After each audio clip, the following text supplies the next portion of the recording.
Shabbat Shalom, family. Shabbat Shalom. May the Most High be praised. Shabbat Shalom, family. Another beautiful day for us to worship this King. Another beautiful day to worship this King in all his magnificent glory and majestic power and divine order that he has placed upon us. Shabbat Shalom, everyone. Shabbat shalom. Divine order that he has placed upon us. Getting all the sound checks right. Getting all the sound checks right. Shabbat Shalom, Sister Aisha. Shabbat Shalom. May the Most High be pleased with your presence today. And thank you for that warning the other day, Sister Aisha. Well, we didn't get any rain. We haven't gotten any. It's been quite a while since we got any. But it doesn't happen like that all the time. It's just that we haven't gotten none yet. But thank you for that. We greatly appreciate when somebody's looking out for us. All right, family. Here we go. We're going to get started in another day that the Most High has blessed us with to honor, to praise, and to worship him, to give thanks and glory unto him, our eternal King, the master of all creation. So here we go. This part of our day, we thank the Most High for anything special that we choose that we want to thank him for. We give honor and respect unto him on this day. Mr. Otter, Shabbat Shalom, Mr. Otter. I was thinking about you earlier today, Mr. Otter. May the Most High be with you and bless you and your family and your household. All right. So who would like to be first? Who would like to thank the Most High first? Who would like to be the first one to get up and honor and respect and revere unto our King, our Creator, our Master? Who would like to be first?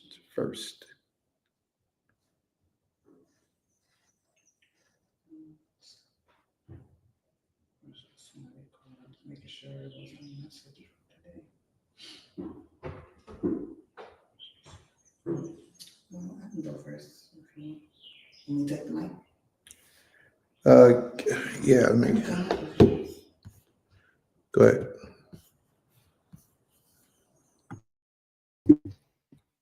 Shabbat shalom, Shabbat shalom, lekulam.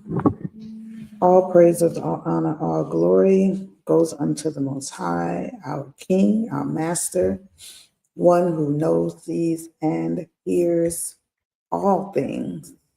I give thanks to the Most High for another Shabbat day, for allowing us to make it through this week, a week full of so many things that have taken place this week, of the Most High's blessings, the Most High's everything that he has allowed us to see, witness, and be a part of.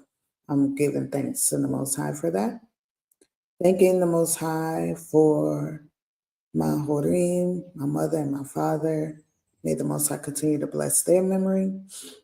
Thankful to the Most High for my Ish, for his guidance, his protection, his leadership. May the Most High continue to bless him, bless his works, the works of his hands and his mind. Thanking the Most High for my sister wife and our how you call it? I'm sorry, our Bane. Thanking the Most High for allowing us to have a week of bonding, sharing, and growing together. Thanking the Most High for my family, the abundance and who we are, and just thankful for the strength that he has given each one of us to endure and to continue to grow together. Thanking the Most High for my community, the community that we are building here, Beulah Land at Temple Kiparim, and for my community of the movement that I grew up in. Just thankful for people who are truly here for the mission of the Creator, to do his work, to be righteous in their actions, and to understand the methods of being who we are and our positions in this earth, in the jobs that we're supposed to do. Just thankful because so much has happened this week. But I'm thankful that the Most High allowed my siblings and I this past Sunday, along with our families, and probably over 400 people, to commemorate the life of my father, to celebrate his life with a celebration of life. And it was an amazing, it was just an amazing process. We had laughs, we had tears, we had a good time. And I'm just thankful that the Most High allowed us to do so. It was a long labor and love of planning 3 months, this major event for him, because he said he wanted a concert. And so what we did our best to produce, his last wishes, to commemorate and to celebrate his life. So I'm grateful that the Most High allowed us to do so. I'm grateful that he has given us and continues to give us the strength, to celebrate his life, not just mourn and sadness, but celebrate in gladness. And, it's a day by day process, losing a loved one, especially a parent or a sibling. And I've experienced both. The feeling of loss never goes away. You just kind of like learn to readjust your life. You learn to just remember the great times, remember all the good and the bad times, actually, of your relationship with them. And you just begin to live life, and you put them in a space that you can carry with you forever. So I'm thankful that the Most High allows us to do that. And I'm just thankful for, everybody that showed up for my family and I. I'm forever grateful for that and the support, the enormous support. So, Toda Rabah. All right. Shabbat Shalom. May the Most High be praised. Torah Rabbah. All right. Might as well have kept you up there. I can read it. Chief Malak says, Baruch Shemo, thankful to the Creator for the life and memories of my brother. Thankful to the Creator for the strength to keep a level mind during troubled times. Baruch Shemo for the Shabbat. May the Most High be praised. Torah Rabbah. And I think that's it. I don't think anyone else gave any special thanks to the Creator on this day. But we shall see what we shall see. All right. Is there anyone else who'd like to thank the Most High at this time? On this wonderful, spectacular, miraculous Shabbat day that He has blessed us with. Is there anyone else who would like to thank the Almighty at this time? All right. There's a hesitation, so I'm going to go. One thing I don't like is pause and hesitation. Do you know that hesitation can cost you your life? Hesitation can cause you to lose your life. And this is a lesson that we got to remember. If you don't respond at the right moment when the opportunity comes and presents itself, you could lose your life. So, try not to hesitate if you can throughout life.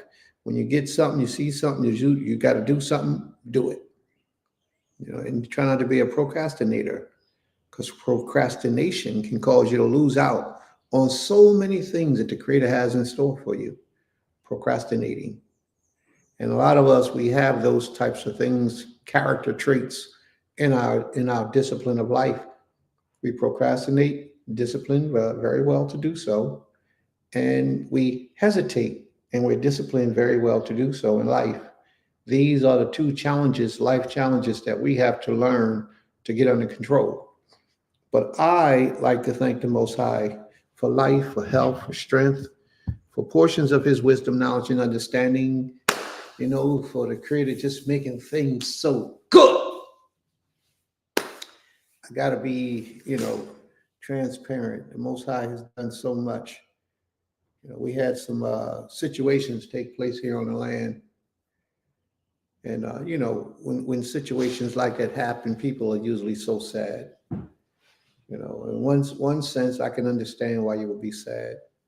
But on the other sense, looking at the things that has come out of the situations, it causes you to stand up. It causes you to do so much more.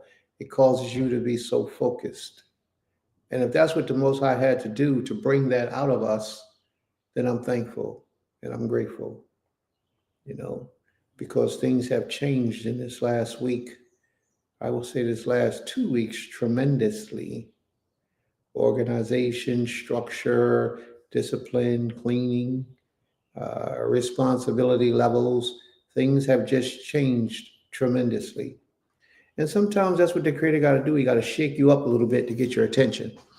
So He shook us up. Thank you, Father, for shaking us up and getting our attention, because we here and we here to do your will in a way that you have for it to be done.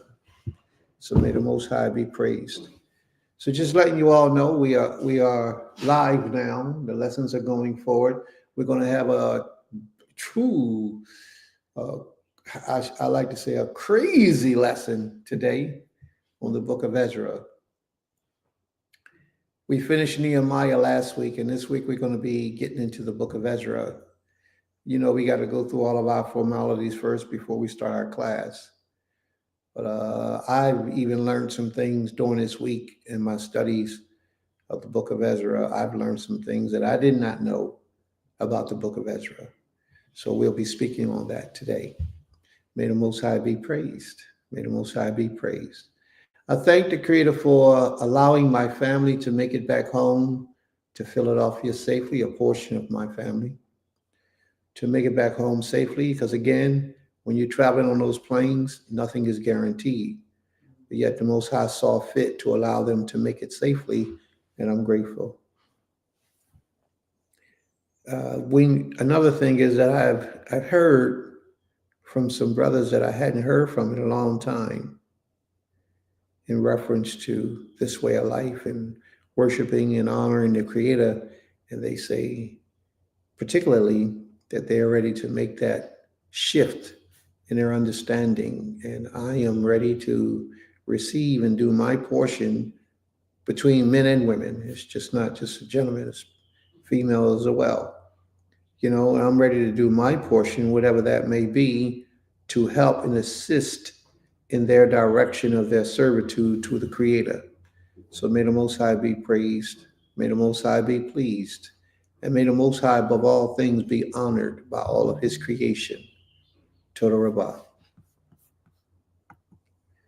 All right. Is there anyone else who would like to thank the Most High for anything special? And if you want to, family, you can come on the screen. You don't have to be seen if you come on the screen. You can just keep the camera off and then speak, and people only hear your voice. Or you can come on and let your screen, your visual be seen and heard. And I just put the link in the room for anybody that wants to come on. You hit that link, you set up the page, and then you hit the join button and you're in. And you'll be in the background, and we can bring you to the forefront so you can talk to the family. Okay. Shabbat Shalom. I did want to acknowledge actually Malcolm Higdalia, because I've been meditating and thinking really deeply on some, as my East says, some things that have taken place on the land that have allowed us to see people for whom they are.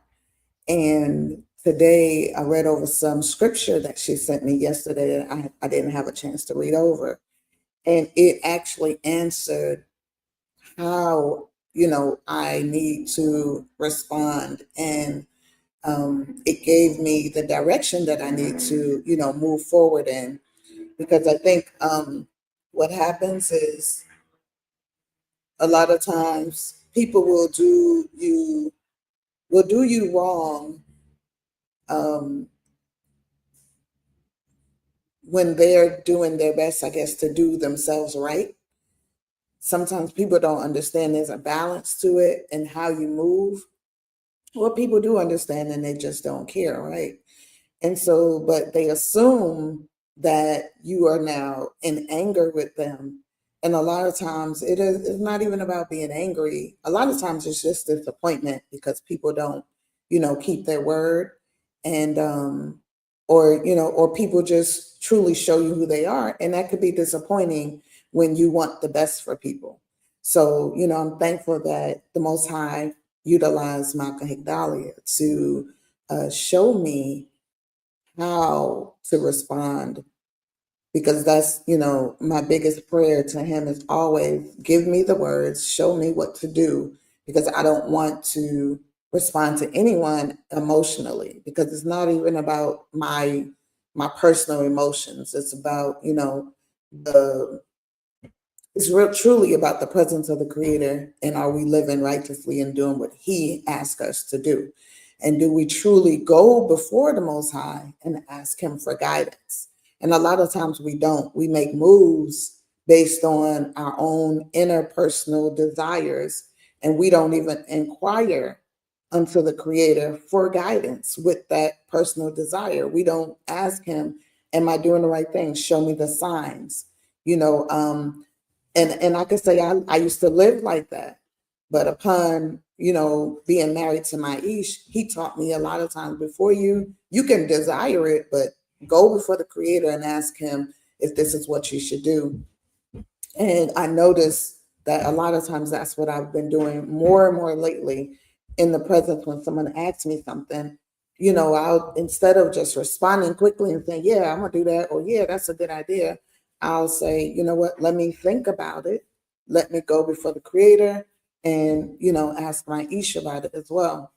And a lot of times people don't like those responses, because they want a quick response, because a lot of times a quick response is most times a wrong response when dealing with life changing decisions and things like that. So I just wanted to say Toda Rabah to Higdalia for that, and then I'll read her thanks as well. Malcolm Valley said, I am thankful for the continued opportunities to be better servants to him. Toda Yah, Toda Yahuwah, Toda Yah. So,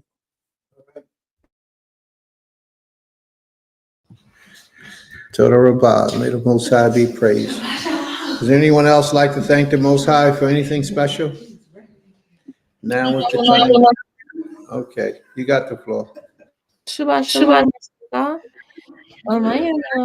I'm just grateful to be here with our son and be back in Philly safely, and for the time, and for the time that we have had with our family, and seeing my coach Zakaria and her children again. That was so wonderful. I can't wait to see them again, hopefully at Passover. You saying shalom? Yeah. Um, yeah, I'm thankful, like my Ish said, just to return home safely, because the plane rides really cannot be taken for granted. I hope you can hear me. I'm also grateful because we had me and baby Cares had some allergic stuff reaction, I guess, to the pollen and things down in Georgia this week, and we're kind of feeling better. We got some runny noses, but luckily nothing has transpired for it to get like worse than that, and hopefully it won't. Most high willing, it won't. So I'm grateful just to be like in good health and have the knowledge on what to do, instructed by my Ish and sister wife. So I'm grateful to have those things around me, those natural healing remedies around me, and just for the protection in daily life. And Shabbat Shalom, and praise the Most High Creator through all things. All things may He be praised. Toda. May the Most High be praised. Toda Rabah. Sister Higdalia said he wants to teach also. He wants to teach too. May the Most High be praised. Ron Rose, Shabbat Shalom. Praise the Most High only. May the Most High be praised. Boy, he about to start a whole lot of trouble with that statement. You about to shake up Israel. Praise the Most High. You about to shake up the world, boy. May the Most High be praised. Come on, you can come over here. Come on. Come on. You want to thank the Creator? Go ahead. Thank the Creator. Thank Oh, I don't know if we can hear you. Come over here and say that again. We couldn't hear what you said. Say it a little better, a little clearer. Thank you for myself. Oh, thank you for ourselves. Okay. May the Most High be praised. What a statement. What a statement. And now her brother Dawid wants. Thank you for everything and myself. May the Most High be praised. Where did selfishness come from today? Or can I call it arrogance? My wife called it confidence. Okay, I like that. Confidence. Confidence. Yeah, go ahead, y'all. We can hear you and thank you, wonderful baby girl. Oh, okay. We read that. All right. May the Most High be praised. May the Most High be praised. Is there anyone else? I'm going to post it once again in the room for anyone who wants to thank the Creator. If you want to thank the Creator, just press the button, set up the account, and come on in. May the Most High be praised. Shalom. Okay. I am so grateful for Traveling Compassions. We have been traveling quite a bit this past week and even the past few days. So Toda Yah for keeping us.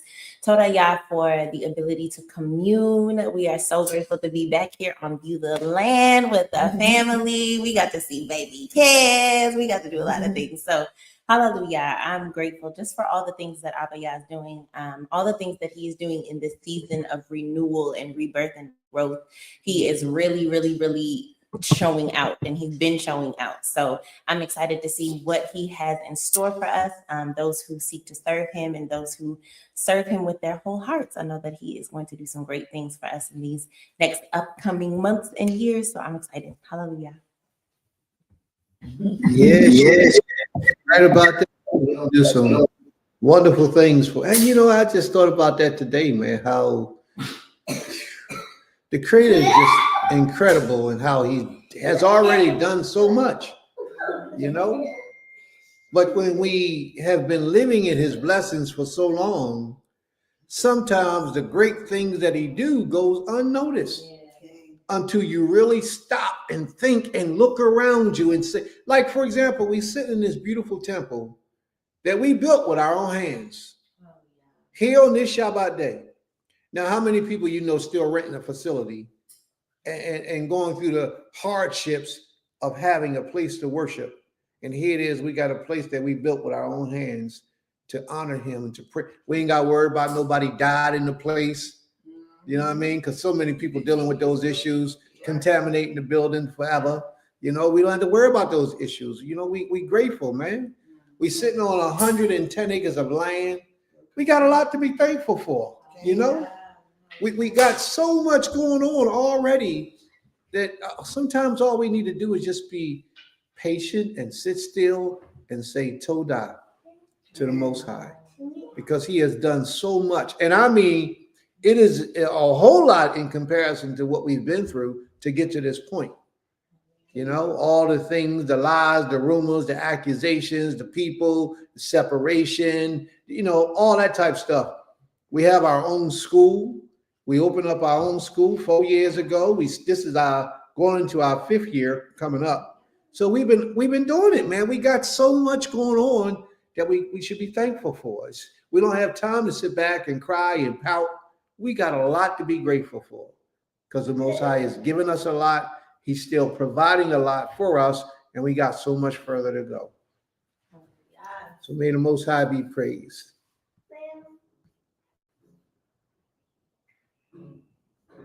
May the Most High be praised. Toda Rabbah. Is there anyone else want to thank the Most High for anything special?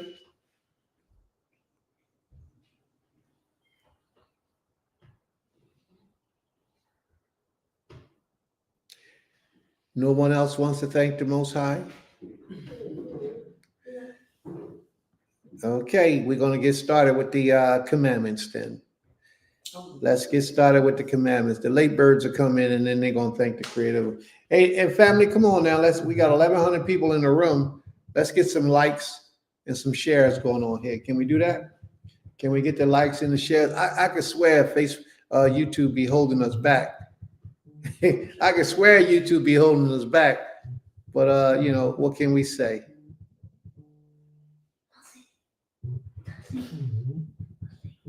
All right. Would anybody like to give their commandment for the day? Does anyone have a commandment to bring forward? Now, in this portion of our commandments, what you do is you say a commandment that comes out of the scriptures, and then you give your explanation of that commandment to the best of your ability. All right. She has a commandment. You want to say commandment? You have a commandment? All right, come on. Okay. She got a commandment. Let's see what her commandment is. Do not murder. Do not murder. Now tell me what that means, because that's a very good commandment. Notice she didn't say do not kill. She said do not murder. So she correctly explained the meaning or the translation of that commandment. What does it mean to murder? It means to kill somebody, and you know that, and you didn't intentionally do it. And you intentionally did it? Yes. Oh, to kill somebody if you intentionally meant to do it. All right, there you go. That's murder. May the Most High be praised. Torah.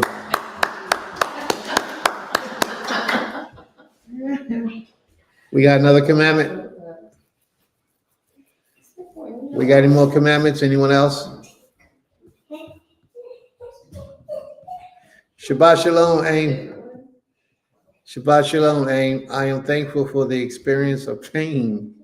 It gives me heads up of eternal issues that have to be addressed. May the Most High be praised. Very good, Aim. Toda Rabbah. Come on up. My commandment was do not covet, which means don't which means don't think about stealing other people's things, but even though it's not yours and you know it. Very good. May the Most High be praised. Toda Rabbah. Do not covet. That's a commandment that a lot of people forget about. A lot of times, family, we don't know this. Well, we know it, but we don't think about it. But coveting oftentimes leads to envy and jealousy. Envy and jealousy oftentimes lead to hatred. And it can cause a lot of times for people to do things against you because they have no control over their personality and their spirits at that time, because they have given into the spirit of covetousness for so long. And these individuals that become like that will oftentimes be your best of friends. People that you thought you could trust, but they're really coveting and very envious of you. And you'll be surprised of who these type of people could be. They smile on your face and they act like they have your best interest in heart. But all along behind your back, they're speaking ill about you and disrespect about you and bringing up lies and false accusations against you. You got to be careful of these type of people. So who knows? May the Most High be praised anyways. Okay. All right. Is there anyone else who'd like to thank the Most High at this time? You said you have one? Okay. Okay.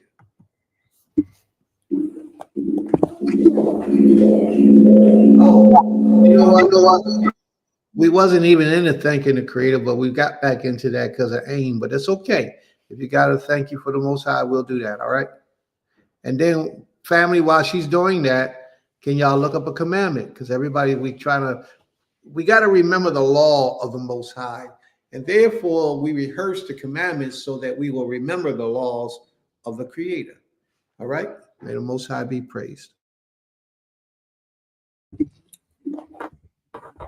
Shabbat Shalom once again, everyone. You read her. Thank you already, right? Thank you. Okay. My law can be found in the book of Exodus, Shemot, chapter 13, verse 7. And it reads, unleavened bread shall be eaten 7 days, and there shall no leavened bread be seen with thee, neither shall there be leaven seen with thee in all thy quarters. And I just looked and this came up, and I'm thinking these laws are coming up because Passover is coming forward, And it's just also for us to reiterate the importance of this holy season that's coming forward. A lot of people try to, I guess, scave through or skip through and don't read it entirely or do it entirely. But the law itself says unleavened bread shall be eaten for 7 days. And so matzah, which is what we make, handmade, we make it with, I know we do it with the flour, water, and sometimes a little oil. And of course, if you're going to use a butter to season it on top, you would use the butter that has no leavening, no extra ingredients. There are quite a few that you can purchase during that time. I actually saw a recipe to make our own, so I'm gonna start trying to do it. So to hopefully, the children say, "Ooh," to hopefully perfect it by then. So when we eat the matzah, of course, a lot of people think you got to eat matzah all day. You don't have to eat it all day, but you do have to eat at least a piece of matzah every day throughout those 7 days. And then it also says, there shall be no leavened bread seen. There shall be no leavened bread be seen with thee. That means there should be no leavening in your dwellings, or with you. No bread, nothing that helps leaven to rise. And a lot of people, because if you're a baker, you know the different things that can help foods to rise, like sugar, of course, eggs. Not saying you can't have eggs, but those are the things that you do not want to mix in your matzah, because those are actually aids to help make your bread rise and add the fluffiness to it. Those things are additives, or like people like to say, are what do you call it? I can't think of the baking term, but they're basically rising additives. So you want to be mindful of how you make your matzah, because a lot of people are like, oh, I'm gonna add sugar, I'm gonna add all this stuff to make a matzah pie or a matzah cake, and they're not even realizing, in their own misunderstanding of the law, or not even understanding what rising can be, they're allowing their foods to rise. The other, the end part says, neither shall there be leaven seen with thee in all thy quarters. So in all your quarters mean your gates, where you reside, where you live.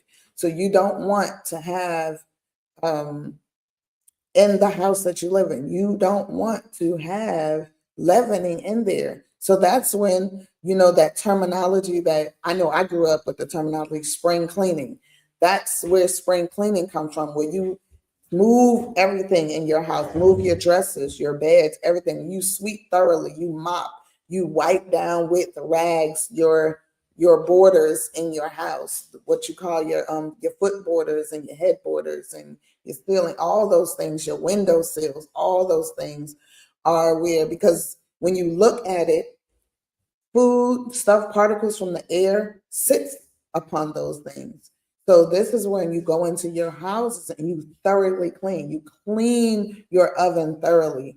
There's things that can help aid in that, sprays that you can spray in your oven that will pull those that dried up cheese from baking pizza or baking breads or all those things when your pies and things bubble over, and things that you don't necessarily see, and it pulls it up for you so that you can go in there and scrape with either a Brillo pad or a scouring pad, whatever you need to use. But these are just, when I read these things, they remind me of what it takes to really go in and clean your house and get these crumbs, comments, all these things from within your house. Of course, I know my Ish will go into a lesson where we'll talk about, because we have a list of all the things that do not belong in your house during that time, like vinegar, like baking soda, like baking powder, yeast, all these things that are additives to allow things to rise. I know there's different commentary and controversies or contradictions. Everybody has their different way of doing it. But I know here on Beulah Land, we do our best to remove any and everything that we know can add to the rising of the bread. And we don't, and we don't want to utilize those things and or have them in the midst of us. And that also includes like certain toothpaste, because a lot of toothpaste has baking soda in it. A lot of soaps have additives in it that we are not supposed to have in our dwellings during that week. So may the Most High be praised. Zehu.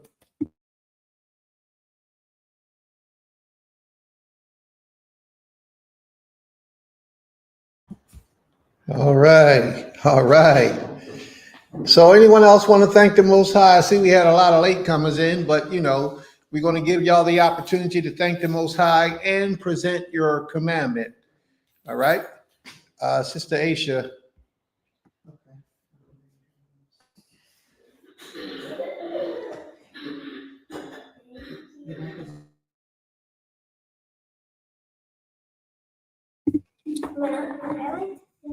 So Taisha says, I am thankful for hard times as they help one to appreciate the good.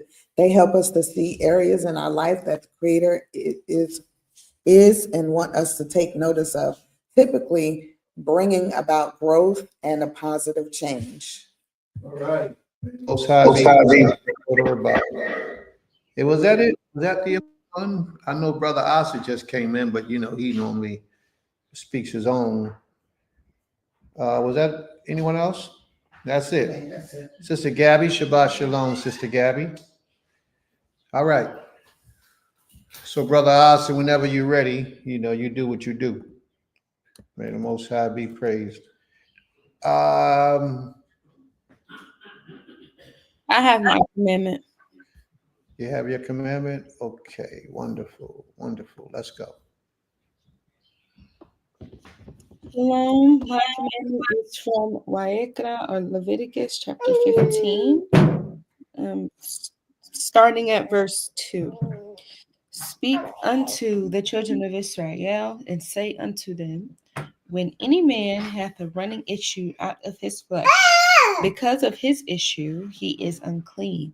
And this shall be his uncleanness in his issue, whether his flesh run with his issue, or his flesh be stopped up from his issue. It is his uncleanness. Every bed whereon he lieth, that hath the issue, is unclean, and everything whereon he sitteth shall be unclean. And whosoever touches his bed shall wash his clothes and bathe himself in water and be unclean until the evening. He that sitteth on anything whereon he sat, that hath the issue, shall wash his clothes and bathe himself in water and be unclean until the evening. And I want to, I'm going to skip down to the part where it talks about him getting clean. And so this is verse 13. And when he hath an issue, and when he hath the issue, and issue is cleansed, and he is cleansed of his issue, Salika, then he shall number himself 7 days for his cleansing, and wash his clothes and bathe his flesh in running water, and shall be clean.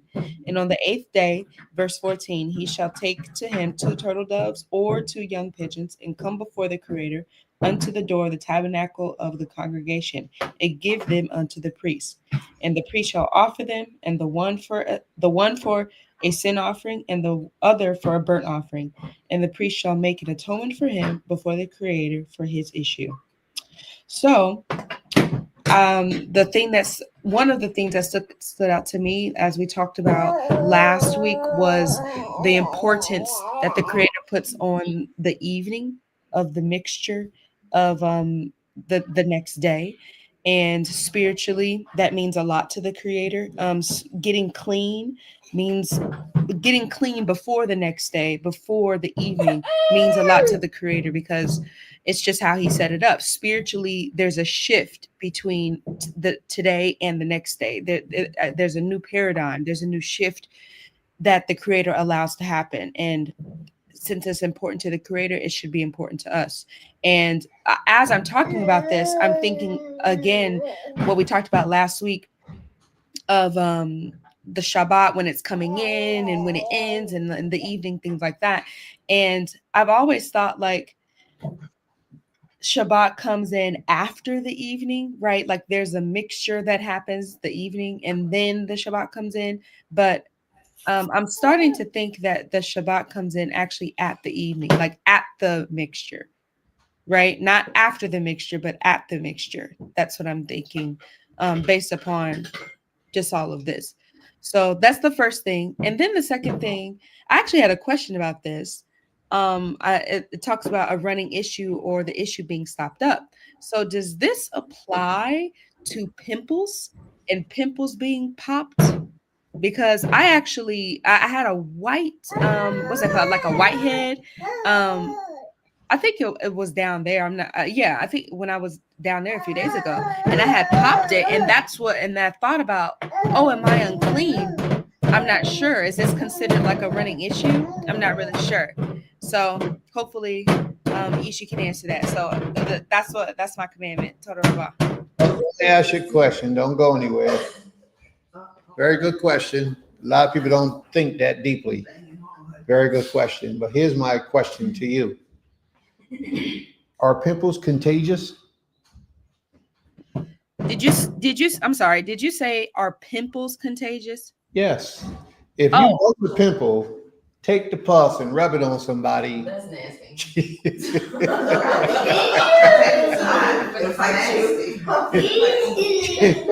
Is it contagious?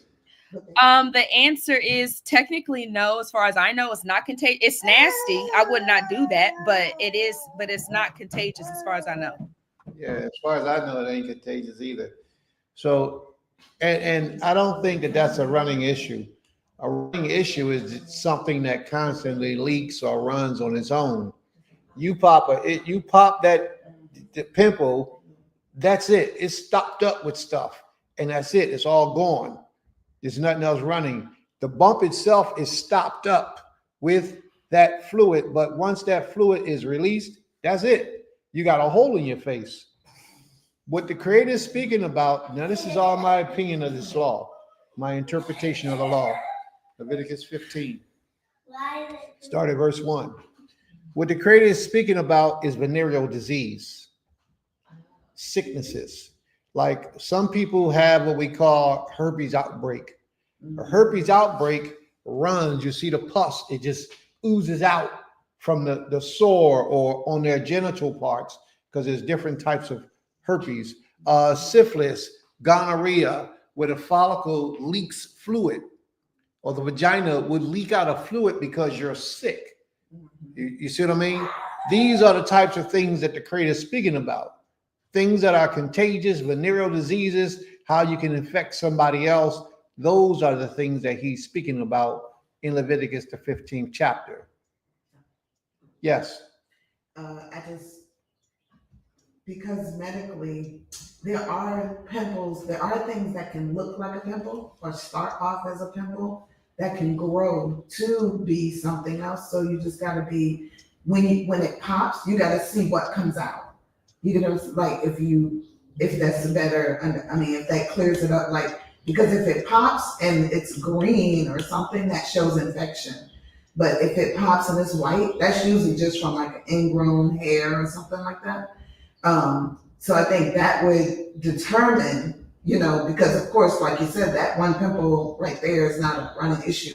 But if it pops out and something like that comes out, then it would, I feel, just thinking about medically, it would be a running issue because it's an infection and it's green. And that means there's more to come.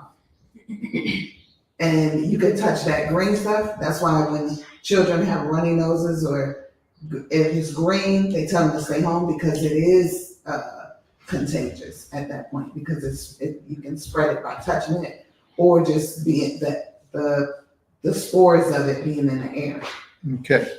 May the Most High be praised. Yes? I had a question because when she was reading, I was reminded of verse 13.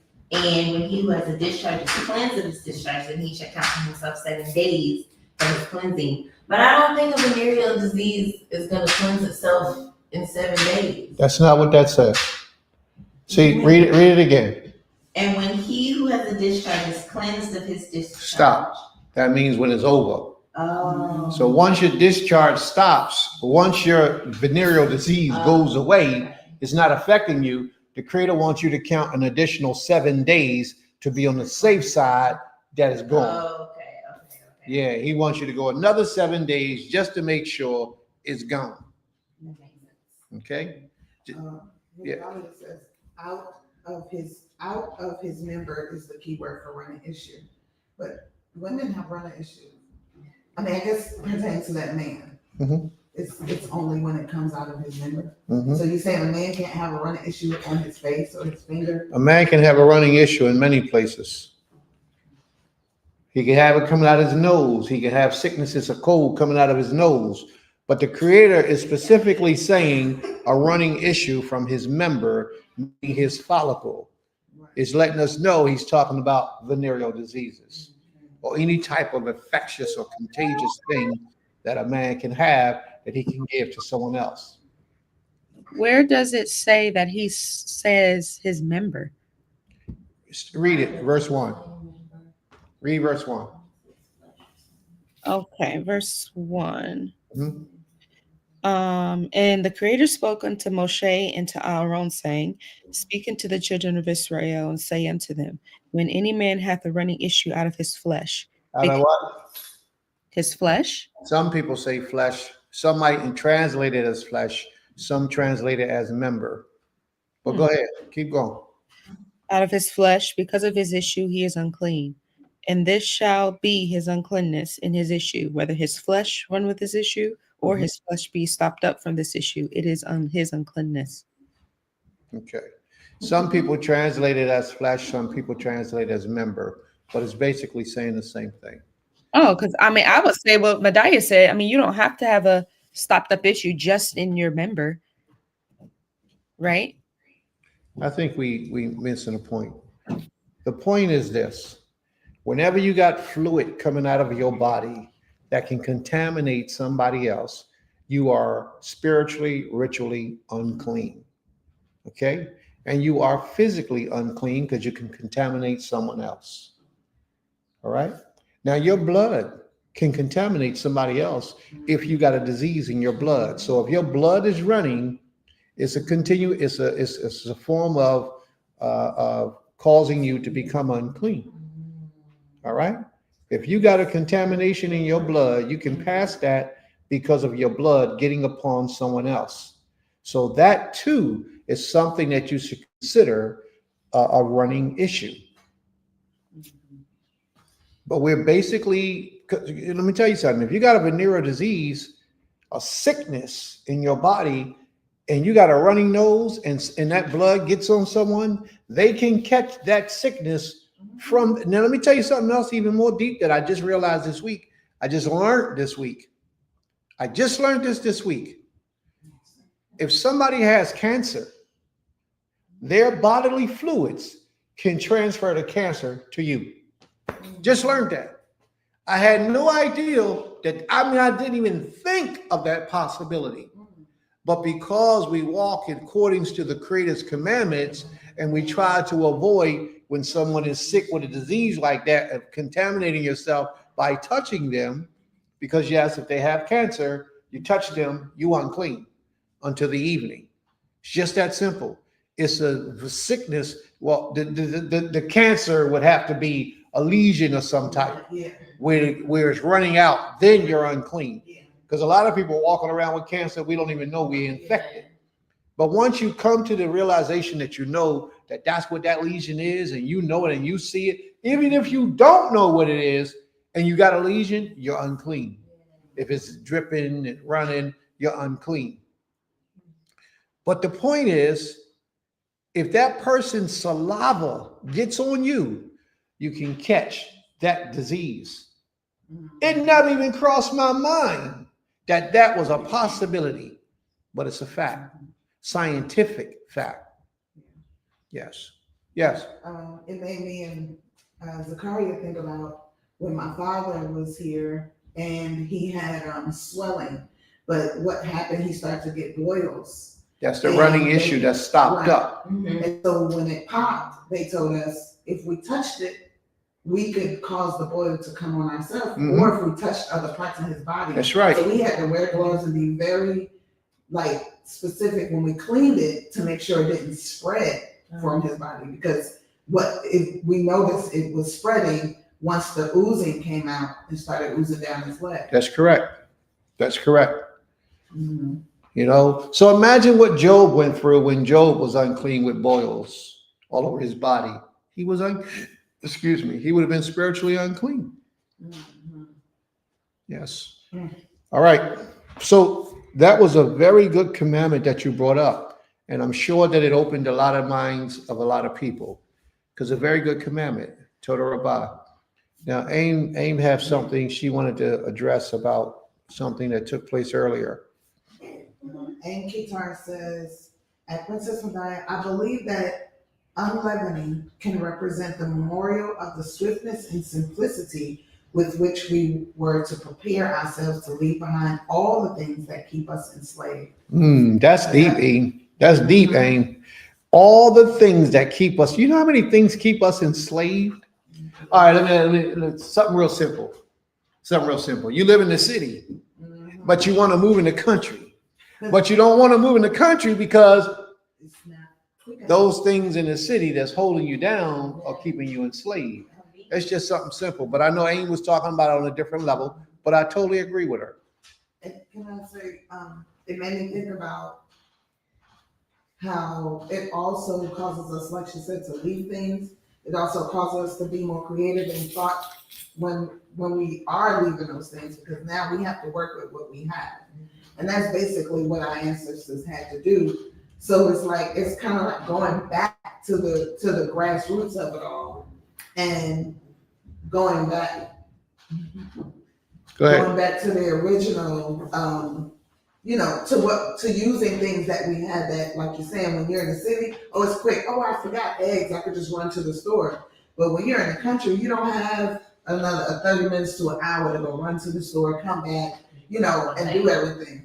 So I definitely see what you're saying, and it makes you really think about how to prepare, what you have, and like she said, the simplicity of it. Because making bread is really simple, but what makes it hard is when you add all the other things, and when you don't have it, you're like, oh, I can't make bread. But you can. You just have to think about what the best way to do it at this time. All right. So that I am. May the Most High be praised. Brother Asa, you want the floor? Shalom, family. Shalom. It's a beautiful day here, and I'm happy to join and share. Greetings to all. Blessings. My commandment is, you can say it's related to Pesach as well. It's coming from Deuteronomy chapter 12, verse 21. And the question has been posed oftentimes, should we be doing certain things not being in the land? Right? And when I read this command, it says, when the place where the Creator, your Elohim, chooses to put his name is too far from you, then you shall slaughter from your herd and from your flock, which the Creator has given you, as I have commanded. Right? So this place that is being mentioned is seen as the land, right? And for various reasons, persons might be traveling and are not able to convene at that location. And so I'm seeing that there's no prohibition from slaughtering when you're far from that peculiar place. And so it is this referring to ceremonial offerings or daily offerings? That's my only consideration. Is it daily offerings, or is it the appointed offerings? Because whenever I read the command regarding Pesach, emphasis is placed on the appointed time versus the appointed place. So while in Torah you'll see the place where the Most High has set apart is mentioned, it's not mentioned always with the Pesach. But here I'm seeing that if you're not too far, nothing forbids you. So that's my understanding and what that I'm sharing just now. If you're too far, nothing forbids you. Okay, you lost me with the last part, Brother Asa. You had me up until that part. Okay. Are you all right? Let me go about it this way. From what I believe, yeah, that's what I was going to pull. Deuteronomy 12th chapter. I just pulled it up. I didn't even know you placed that there, but that's where I was getting ready to pull to verify what's being said here. So let's go to Deuteronomy the 12th chapter. Okay, let's examine it, because Deuteronomy the 12th chapter is going to give you the answer to your question that I believe is your question.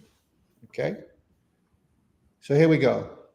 The question that I'm understanding you to have is, are we able to sacrifice here in the land of our captivity?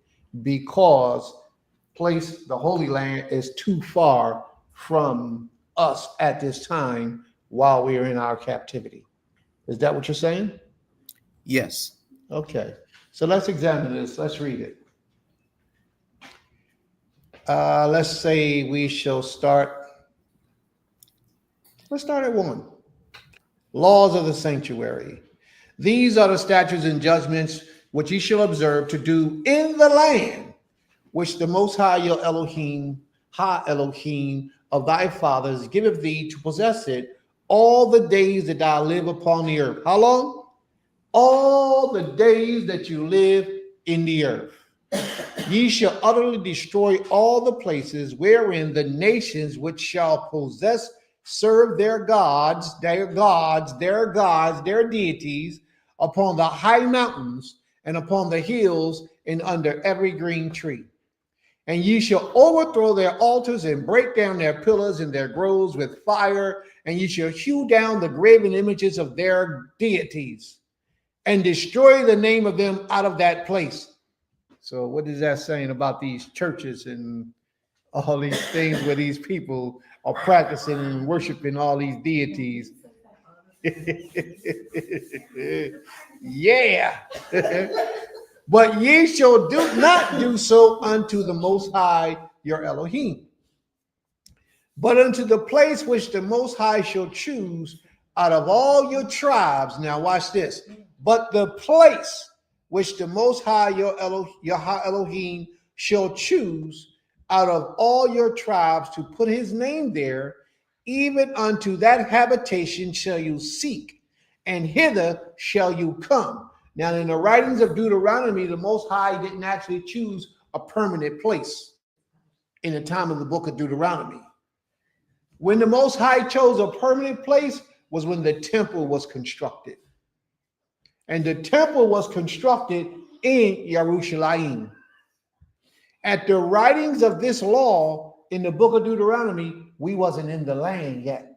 We were still in the wilderness while the Most High was writing these things.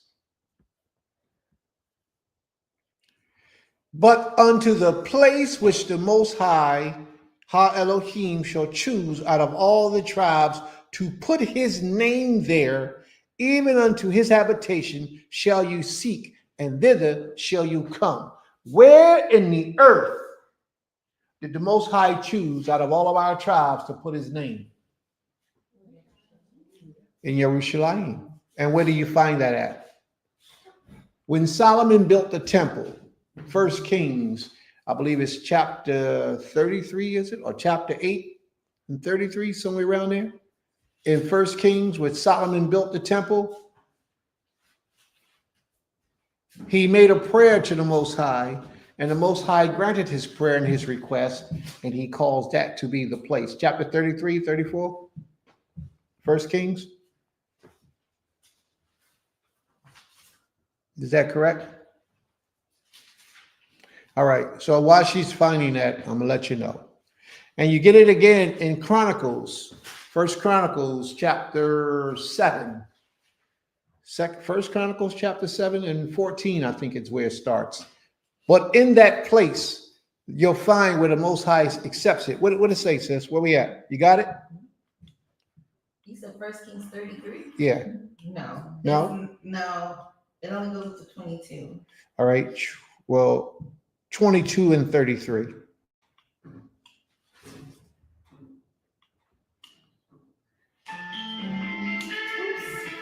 Oh, y'all, Prince slipping. Prince, you're supposed to be better than this. You're supposed to know. What is that? When Solomon made a prayer to the Most High. Yeah. This is like with son of Ahab, Yahoo, and Jehoshaphat slept with his father. Okay, no, that's not it then. So it probably would have been closer. All right. Prince messed up. Prince messed up, y'all. He gave y'all misinformation. Incorrect. Please forgive me for giving you the wrong location when Solomon made his prayer. Go to the 8th chapter, please. 8th chapter.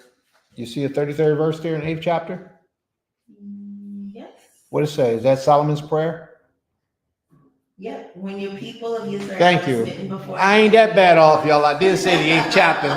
I did say the 8th chapter, 33rd. So I take that. I ain't that bad off. So if you go to Solomon, 1 Kings chapter 8, 33rd verse, you'll see where King Solomon made a prayer to the Most High.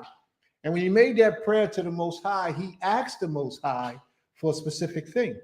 That when his people that was far off in the land of captivity, that they couldn't make it back because they was too far away, that they would turn and face this place and pray to the Most High, that the Most High will hear their prayers. Later on, the Most High responds to Solomon, and he says, I will hear their prayers. This is why when we are in the land of our captivity, we turn, we face the east to pray to the Almighty. Because of the answer that the Creator gave to Shlomo. Because the place where the Most High placed his name was in Yerushalayim. And Yerushalayim is east of here. Brother Asa, whatever country you're in, you would have to find out which direction Yerushalayim is from you. And that's the direction that you would face. And anyone else that's hearing this, if you're not in America and you're in a different land, different country, different continent on the earth, you would pray in a direction toward Yerushalayim, where the temple was, and you will be in accordance with this command. But because we're here in America, we face the east because that's where Yerushalayim is from here. Okay? But let's get to the important part, is the second important part. Verse 6, Deuteronomy 12:6. And thither ye shall bring your burnt offerings and your sacrifices, your tithes, your heave offerings of your hand, and your vows, and your freewill offerings, the firstling of your herds and the firstling of your flock. Now, this is amazing because at this particular time, the tribe that the Most High chose, when this all happened, when he actually chose the tribe, he chose the tribe of Judah.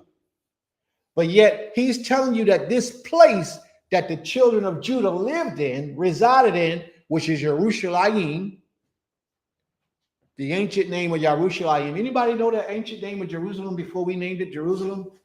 It was called Jubas, and it was inhabited by Jebusites.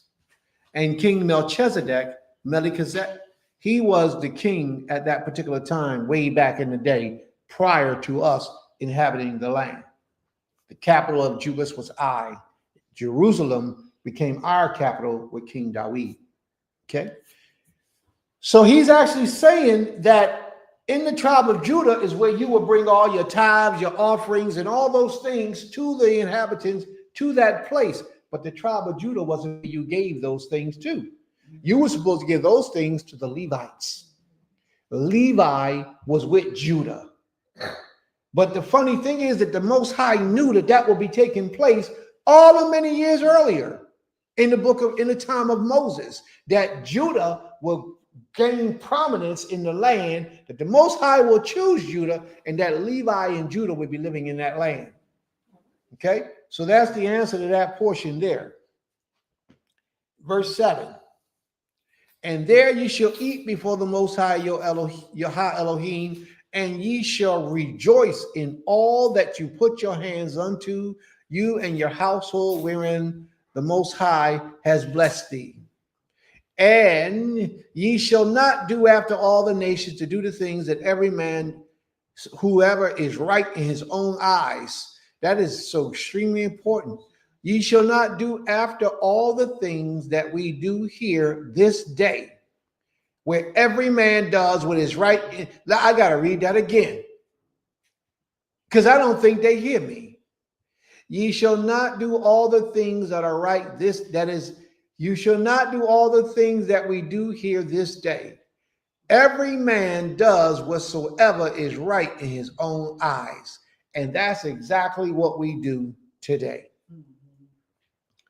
For ye are not as yet come to the rest of the inheritance, which the Most High Elohim giveth you. But when ye go over the Jordan, and dwell in the land which the Most High giveth you to inherit, and when ye giveth your rest from all your enemies around about, so that ye dwell safely, then there shall be a place which the Most High, Elohim, shall choose to cause his name to dwell there. Jerusalem happened to be that place. Yehuda actually was that tribe. Thither shall you bring all that I command, your burnt offerings, your sacrifices, your tithes, your heave offerings of your hands, and your choice vows, which ye vow unto the Most High. And ye shall rejoice before the Most High, you and your sons and your daughters and your manservants and your maidservants, the Levites that was within your gates, for as he has no part nor inheritance with you. Now, the part that I want to bring reference to is when we do Passover, Pesach, it's not a sacrifice.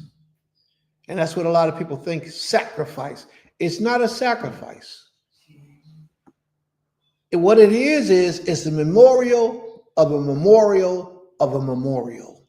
We are not sacrificing in this land because we are prohibited from sacrificing in the land of our captivity. A sacrifice requires an altar and a ritual performance. We don't do that here in this land of our captivity. We do kill it or slaughter it. Don't mix the two words up, slaughter and sacrifice, because you have to, even if you're not doing a sacrifice and you want to eat a cow, a lamb, or something that you can eat that's kosher to eat, you have to kill it. That process of killing it is what we call slaughtering it. But that process of killing it doesn't constitute a sacrifice. It's the whole ritual, spiritual essence of a sacrifice that constitutes a sacrifice, not just the fact that you slaughter it. And that's the difference that a lot of people don't understand. So when we do the Passover lamb, we're not sacrificing it. We are slaughtering that lamb so that we can consume it, which you have to do, but we're not sacrificing because that sacrifice requires a whole spiritual ritual with an altar and all those other things. Okay? Brother Asa, does that clear up anything for you? Yes, it clears up the part regarding the distinction between slaughtering and that being and sacrificing, right? So is the purpose for sharing the command is really to let us realize that we are not restricted from the slaughtering, right? And it's not something is forbidden. That's correct. Right. Now you get a lot of people today, a lot of Israelites, a lot of people who ain't Israelites, but you get a lot of Israelites who say you can't offer a sacrificial lamb on Passover in the land of captivity, so therefore you can't keep Passover. The sacrificial lamb was only offered on the original Passover. That was it, the sacrificial lamb. And the only person that can offer a sacrificial lamb was supposed to be a Levite. That's who it was supposed to be. That's not what we're doing, and that's not who we're claiming to be. Some of us may be claiming to be a Levite. That's fine. I respect that. But on the majority, Israel is Israel. So We don't do any sacrifices here in the land of our captivity. But Pesach and the Feast of Unleavened Bread is supposed to be kept in all of your dwellings throughout all your generations forever. And if you're not doing it, then that's between you and the Most High. Prince is not here to throw any punches. Okay? Because a lot of people believe differently. But if you feel you don't supposed to do it, then you do the best at doing what you understand you're supposed to do in the land of your captivity. Shabbat shalom, virtuous woman. May the Most High be with you. So, brother Asa, is there any other questions you have, or did I bring up another question? Well, I'm glad when you. I was happy when you started reading from the top of the chapter, because just preceding that, verse 21 was verse 20 that says, "When the Most High your Elohim enlarge your border as He promised you, and say, 'Let me eat,' and you say, 'Let me eat meat,' because you long to eat meat, you eat as much meat as you're being desired." So it actually runs into what was being explained, and it gives me the impression that meat eating was not an original thing, and it's something that would come later or become habitual or very attractive later, especially when they choose move into a land. And so, seeing that they will reach the point where they will say, "Let us eat meat," then further expounding is done. So that's the hint that I got from the surrounding verse. Are you vegan? Yes, I am. How long you been vegan, brother? Just a year. That's great. I lost 10 pounds when I made the first transition because I did it too suddenly. But everything, I came back to normal, and it's all good now. And I'm not short on options. May the Most High be praised. That's a wonderful thing. One thing I want to mention to you, though, in your transition to veganism, is don't become a fake vegan. You say, "Well, what do you mean, Prince?" A lot of us mistaken veganism for eating a lot of processed foods in the place of eating fruit and vegetables. That's a difference. So be careful of that. You know, like you can eat that stuff sometimes, but don't let that be the main staple of your diet. Because once you let that become the main staple of your diet, you're better than eating meat, but you're still putting yourself in a bad situation because you're eating all processed foods. I feel like it's worse.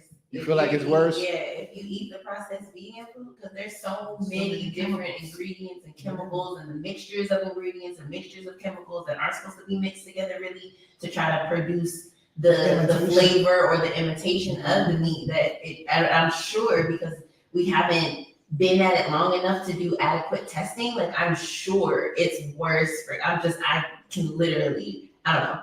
I'm sure that it's worse for you than actually eating meat. And I'm sure that's why they're pushing it as well, because they want you to consume those things. They want us to be sick. She says the processed food is worse than eating meat. You might as well just eat meat. You might as well just eat meat at that point. What I know is that if you're gonna be vegan and you're gonna be vegetarian or vegan, stay away from everything. Eat the most natural foods that you can eat. That's what I'll say. But I'll tell you, I just had me some pizza last night. Matter of fact, last night I had me some macaroni and cheese, some sweet potatoes. What else I had? A whole bunch of stuff on my plate last night. Fried oysters, yeah, all that type of stuff. There, you can live a vegan life and be happy. You can live it. I've been doing it now for 30 years, maybe a little better. I know I'm 39 3/4. I know I am. So I've been doing it. Yeah. So there we go. There you go. My brother says, ho. Brother Asa, come to the mic, bro. Speak that needs to be said. I was saying that if I go into the supermarket and it has an ingredients tag, it means I should not purchase it, because I should look at it and tell what it is. I don't need somebody to tell me what the ingredients is. Exactly. So, like for the coconut milk powder, you'll find coconut milk and 4 other ingredients. That's a no-no. There you Right? go. I don't need anything that has a tag to tell me what is in it, That's because right. they are preserving or coloring or tainting something in your body. Anything that got eyes, you don't need to eat. May the Most High be praised.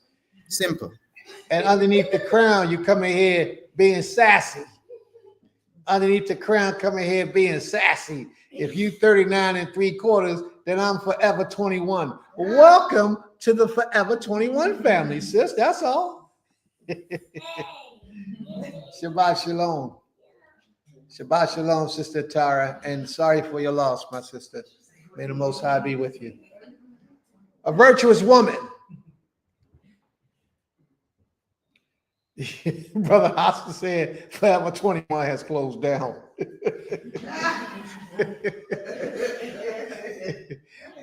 A virtuous woman, Shabbat Shalom, says, do you have a question about oysters? I don't understand you. Oyster mushrooms. Oyster, yeah. Okay, oyster mushrooms. Okay. I thought she was saying oysters. Cause you didn't put the mushroom part in there. You just said said fried oysters. Oh, my apologies. I didn't know that. Oh, She said she reopened Forever 21. Go ahead, girl. And I'm going to come and support it too. I'm going to support your Forever 21 and send all my children there. I've got a whole bunch of them. All right. May the Most High be praised. Okay. You want to go up there and grab it? Your mic is on. You can keep it on. Go ahead.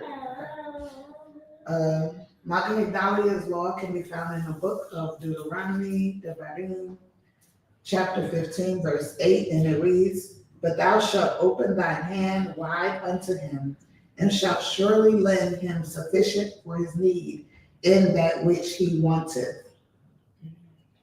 And so she said, this law shows the person in need is accountable to speak about their need. Also, that every person is accountable on some level in all situations. A person in need cannot be mad at no help when they never express their need. Hold on 1 second. Oops, I'm sorry. When they never express the need. I think that's it for that one. Okay. That's a good one. Okay. Very good. Put your legs down. May the Most High be praised. Toda Rabbah. Sister Higdalia is more raw for sure.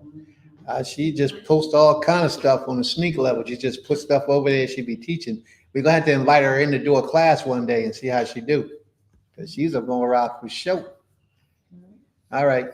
Are there any other questions, family? And Brother Asa, I pray that we've answered your questions in all that you were having. And Virtuous Woman, thank you for bringing that out because I didn't realize that I said it that way. May the Most High be praised. Any other questions? Any other comments?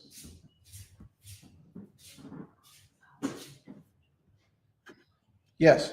I have mine. All right. You take the mic, please. Alrighty, my law comes from Devarim or Deuteronomy 6, verse 16. And it says, "Do not try Yahweh your Aluah as you tried him in Massa." So I had to look up what Massa was because I was like, wait, where is that? And it's the same as Meribah, which is where the children of Israel were complaining about the water and being thirsty, and then Masha broke the rock. So this one was interesting to me because for it to be intertwined with the conventional, I guess you could say, laws that we hear about, because before that is do not go after other mighty ones, fear Yahweh and serve him, and things like that. But this one, it really is a testament to our tendency to complain and to murmur, and especially to murmur against our leaders and those who are actually helping us. And it's so crazy because I literally just opened the book and then boom, this one was right there. But because of the murmuring of the people and the children of Yasharah, they essentially caused Masha. Now he has control over himself, of course, but to be leading and guiding these people for 40 years and they don't stop complaining, like the fact that he lasted 40 years is kind of like, oh, bro, you're a real one. So like this last straw essentially was what really set him off the edge and then caused him to disobey the Most High in an act of self to break the rock. And then he couldn't reach the promised land either. So it's really a warning against us because it's telling us, you know, not only are you speaking falsely against the Most High, because they were like, oh, is the Most High with us? The Most High doesn't love us. He doesn't care about us. And they were saying all sorts of falsities against the Most High. They were saying all sorts of falsities against Masha. And then they eventually caused Masha to not be able to inherit something that he truly deserved and worked really hard and even literally pled himself on the ground in front of the Most High to save them.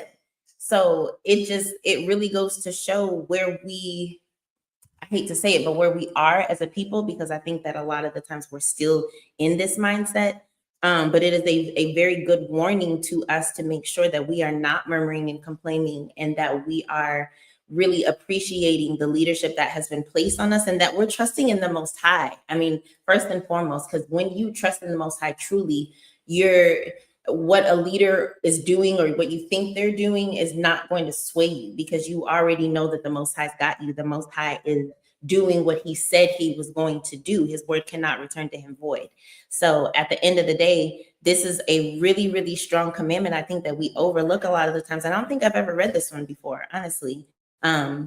Just to make sure that we are being solidified in him and that we're trusting in him so that we are also not one, speaking against the Most High, but two, not causing others to stumble and fall in what they have been appointed to do and in their servitude towards us. So, That's great. That is, you know, I'm like that one. Yeah. I just opened the book. Yeah. But that's great. And as you just stated, so many of us drop the ball when it comes to that commandment. I had a sister call me the other day, and she wanted to come here to live on the land. And we have people to come. I meant to talk about that a little earlier too, but what I wanted to talk about, I have to be long, but I want to talk about this part. She called me the other day wanting to come and live on the land. So my response to her was to go talk to your spiritual leader and see if your spiritual leader will allow you to come. You know, have him call me so we can talk. Because I want to talk to your brother to know about you. Right. So I said, have him call me. Well, she gave him the phone. She tells me he don't want to call you because he don't want me going nowhere because he wants me to stay. Because he, you know, she's a good sister. Of course, he ain't gonna want her to go nowhere. So I said, okay. So at the end of the conversation, the whole point was, well, Prince, what do you think? Can I come? Are we ready to come? I said, well, two things you got to do first. Two things. In my opinion, I think if a person wants to go, you let them go. You don't hold nobody hostage in this. Right. People don't belong to you. They belong to the Creator. You know, you might put some stipulations on that, but the people belong to the Most High, not you. So if a person comes to you and say, hey, I don't want to be associated with this so I want to go over here and do that, let them go. You can talk to them, try to forewarn them, and put them down with some things, but you can't stop people from knowing what people want to do. So my response to her was, once you see if you have some form of income where you come, you can sustain your living and take care of yourself, provide for yourself. And once you go to your spiritual leader and talk to him and let him know what you want to do, then you let me know, and then I'll go to the Creator and ask the Creator if it's permissible for you to come. Just that simple.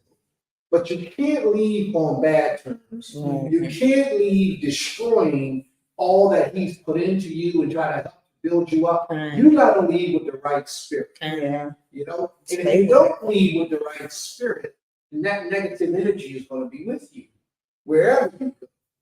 You know, so hopefully the system will do just that.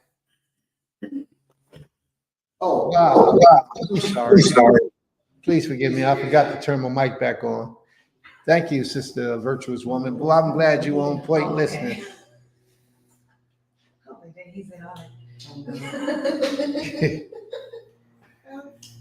Yeah.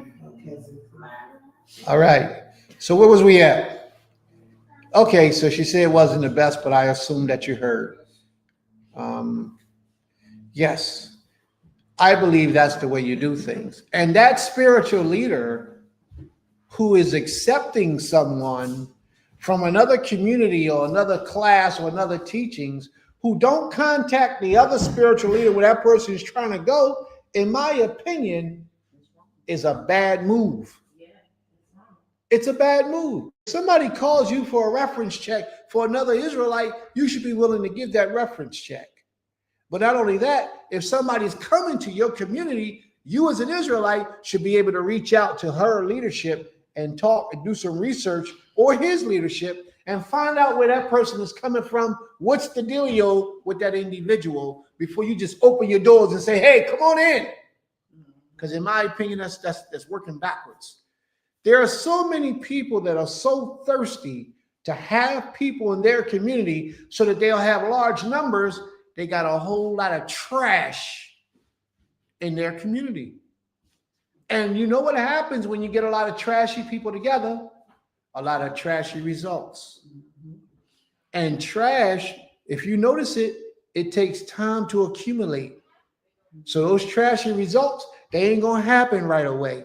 It takes a little bit of time for those trashy results to show you you made a bad choice. But let the Most High be the guide. We do our best, and nothing is perfect, but we do our best to look into people, to research, to find out as much as we can before we just say, come on in, because we're not thirsty. You can't be thirsty, because in being thirsty, you make haste and rash decisions. And making haste and rash decisions usually end up being the wrong thing to do. But you'll find out later. May the Most High be praised. All right. Yeah, I'm going to give you the mic back.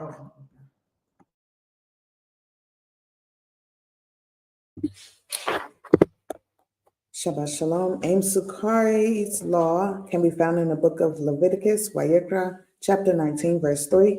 And it reads, every man shall fear his mother and his father, and you shall observe my Shabbat. I am the Most High. I am the Lord the Most High. And her explanation is, the Most High is the primary guidance in life. Trust and obey. May the Most High be praised. Most High, primary guidance in life. Trust and obey. Boy, I just wish we can get that down pat in our character, personality, and spirit, because life would be so much better for all of us. All right. Is there any other commandments we need to bring? And fresh zoo life. Shabbat Shalom, my brother. May the Most High be praised.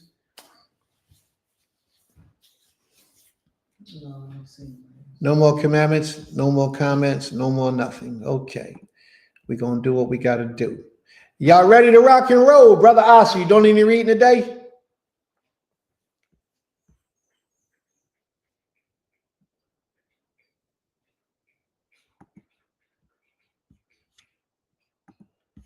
Sorry, I'm unable to read today. Okay. No problema. Let me get my screen correct.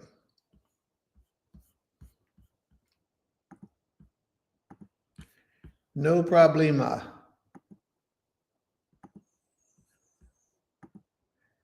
All right. Y'all ready, family? We gonna do this.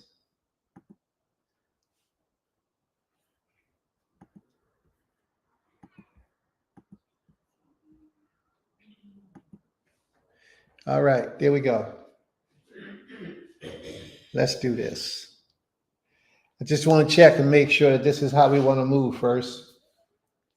Okay. All right. Looks like we're ready to move. So now we're going to read. Man, let me tell you something, family. When I got to read this chapter, man, I found so many things that I didn't know. Problemo. I thought about that too. Problemo. I thought about that too, but I didn't do it. So thank you for correcting me, sis. I'm so happy I got somebody listening, some listening ear that has some knowledge that can say, hey, Prince, you did that wrong. Do it this way, Prince. I am so grateful. Thank you, sis. Thank you very much. Now, this is our lesson, but our lesson covers so much information. And since I got to read and do this, I'm going to have to make some adjustments along the way. So this is how we're going to do this. Huh? Nah, it's cool. It's cool. It's cool. Well, did anyone else want to read? Because Brother Asa can't read. Do we have anybody else in the audience that would like to read? If anybody pops up, say they want to read, let me know, please. Sister Ornette comes in late all the time. So, or at least she announces herself late all the time. Like she don't want to read no more, so I don't want to bother her. No, not today, baby girl. All right, so here we go. Now, for the last several weeks, we have been doing the book of Nehemiah. Remember that, y'all? Yeah, Nehemiah was a pretty good book, too. We did the book of Nehemiah for the last couple of weeks. And it was a very interesting topic. But Nehemiah actually comes after the book of Ezra in chronological order of history. But when you read in the Bible, the Tanakh, Esther, Nehemiah, Ezra, it comes later.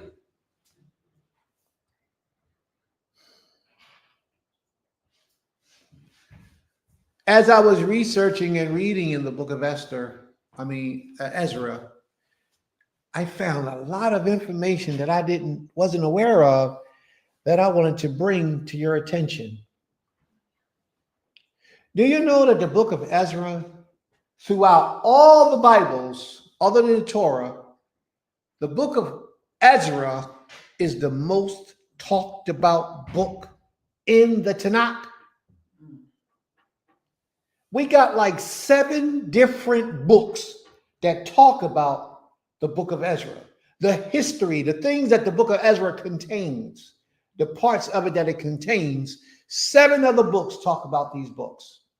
Daniel, Chronicles, Hosea, Amos, all these books, all these different books, Isaiah, Jeremiah, they all talk about what Ezra period of time and and Isaiah was written maybe 100 years, close to 100 years prior than the book of Ezra. That's how long Isaiah was written before the time of Ezra. Jeremiah was written about 70 years or 80 years before the book of Ezra. But these things prophesied about a man that will come and take place and be during a time of the prophet Ezra. Can I call Ezra a prophet? Yeah, I guess I could. He was a scribe. He was a priest. Yeah, he was a priest. And yes, he was a scribe. So yeah, we could say Ezra. He was the one. He was the man. All right. Now, there's something I'm looking for from here.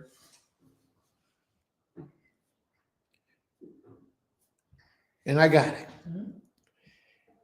Open your books, please, to the book of Isaiah. And Isaiah, somebody do the research, please, and find for me when Isaiah began to prophesy. How long before Ezra was the prophet Isaiah speaking? Somebody find that for me, please.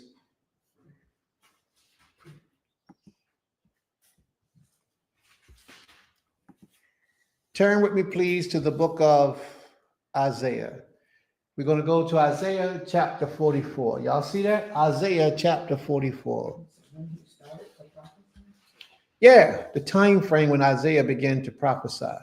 So I want to read from Isaiah 44, verse 24. It says, "Thus saith Yahweh, thy Redeemer."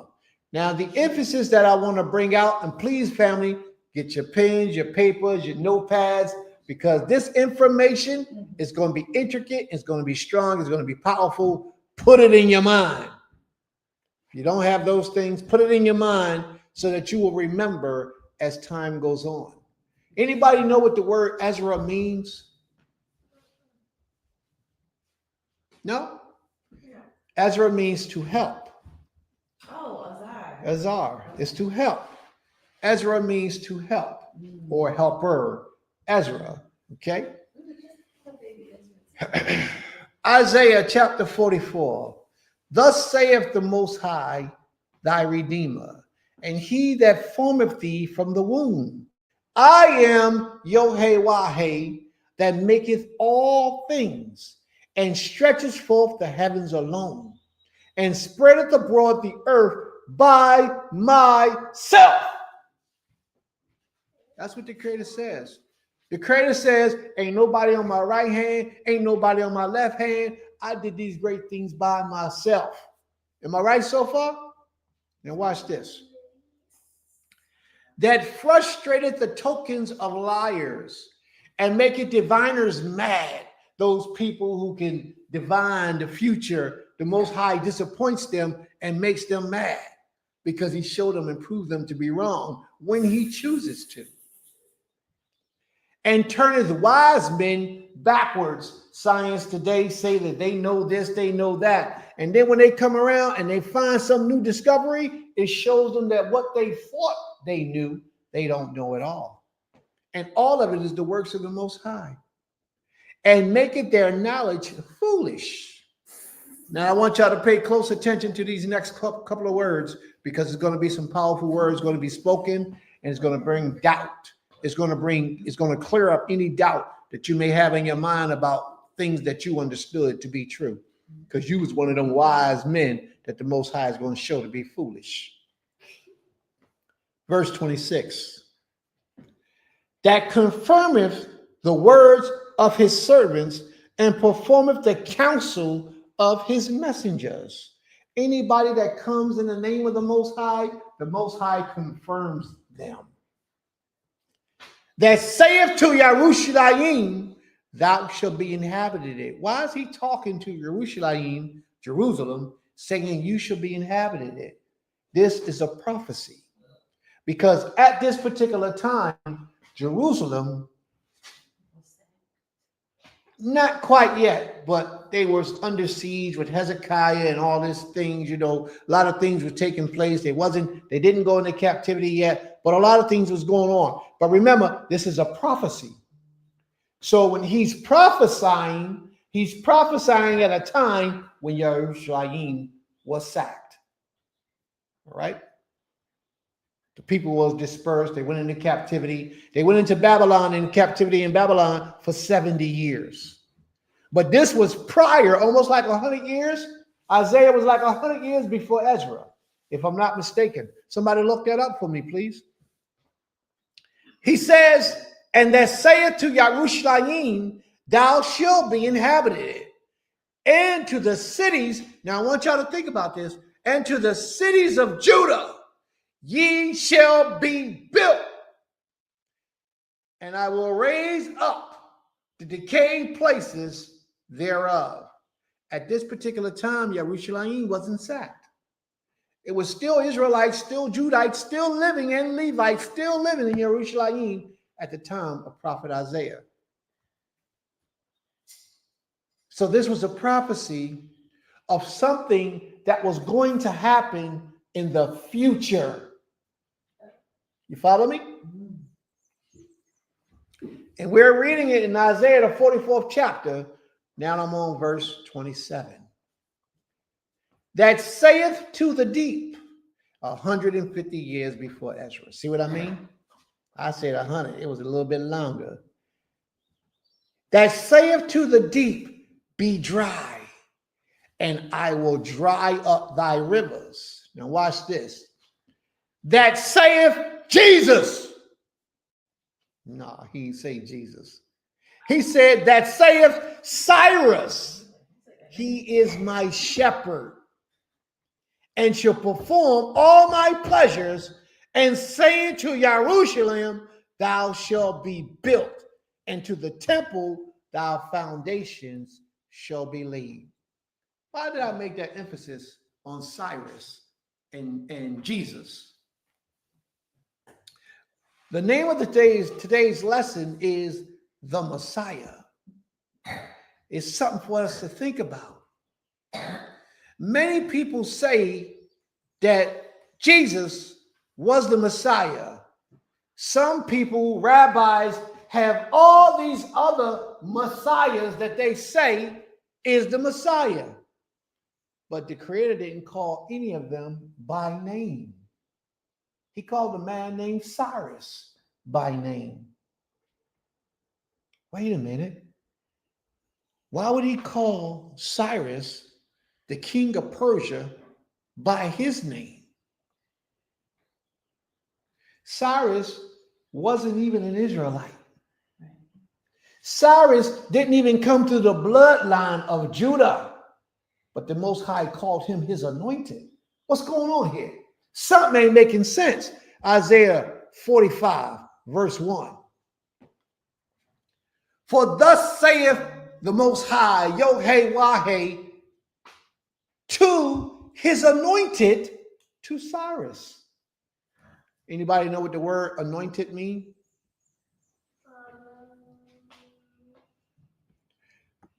The anointed means that that individual is a Moshiach.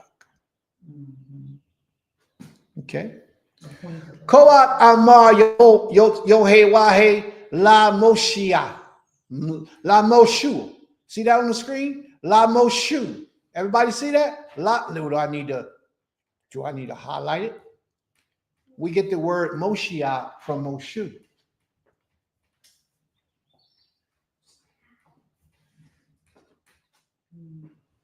So the Most High called by name Cyrus a Messiah. By name, he called him Moshiach.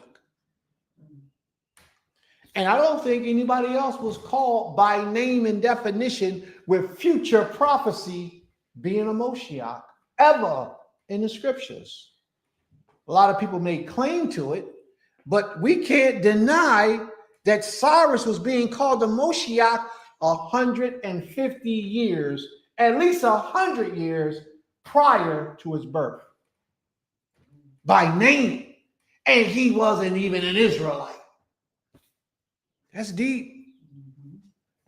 The Most High, that's what when Moses said to the Most High, he said, well, what name will I tell them who sent me? He said, I am who I am. I am what I will to be. I am whatever I will to be. And guess what? He will do whatever he wills to do. Why was it necessary that the Most High brought a king to make way and called him his anointed, called him a Messiah for Israel, who was not of the Israelite bloodline? That should teach us a lot, family. That should teach us a lot. That the Most High does what the Most High chooses to do. He's not bound to the laws that you're bound to. He's not bound to them things. He do what he chooses to do.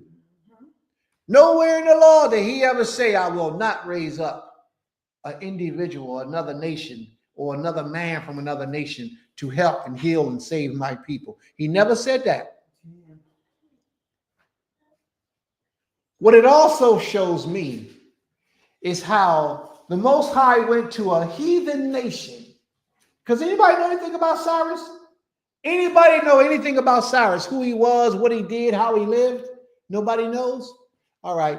Cyrus worshiped a deity called, what's his name? Aru Mazda, something like that. He worshiped a deity called Aru Mazda. What's that deity's name? Something Mazda. He worshiped, he was a pagan, practicing idolatry. And he was harsh into his practices of idolatry. And the Most High said, hey, you, I got a job for you. He said, yes, my Lord, what can I do for you? And he heard the call of the Most High. So that's why when I teach a lot of my teachings and I say those Christians who worship the Most High to the best of their ability, a lot of them will be saved before a lot of Israel. A lot of them will be receiving the blessings of the Creator before a lot of Israel, because you know the law. We know what we're supposed to do, but we don't do it. And a lot of them are true to what they believe. And we'll call it paganism. And I'm not going to argue with you about it. It's paganism. But because they live their life in complete submission to what they do, and you who know better, lollygag, play around, and don't want to do, we can't even come together. You know, the Most High will bless them before he bless this mess that we're in. Yes. The name of the beast, Marduk. This is Marduk. Nah, Marduk may have been one of the deities, but that's not the main. Ahura Mazda is the name of the deity of the ancient Persians at this particular time. Ahura Mazda, I believe his name is. He was a pagan, but yet the Most High called him his anointed. When the Most High reached out to him, he heard the call of the Most High. You see that? What does it say? It says, Ahura Mazda, meaning wise Lord, is the supreme deity and creator deity in Zoroastrianism. Zoroastrianism, a religion that originated in ancient Persia, now Iran. There you go. Ancient Persia, now Iran. That's Persia right there, Iran. Ahura Mazda, that's the name of that deity. This man was worshiping that deity. And the Most High woke him up in an instant and called him to do a service to the Most High. Now, don't think for a second that Cyrus, that means that the Cyrus now became a servant of the Most High throughout eternity. No, that ain't what it means. What? Say it again. The Most High used him for a purpose.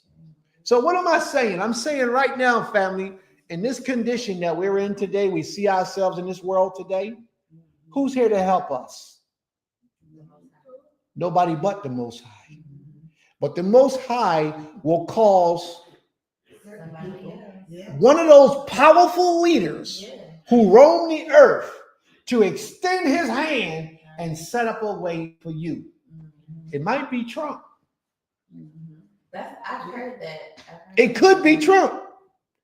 Trump could be in position right now to be doing something great for Israel, and Israel don't even know it. What you got to do is put your trust in the Creator and live your life to please him. Therefore, you will know that the Most High got you no matter what.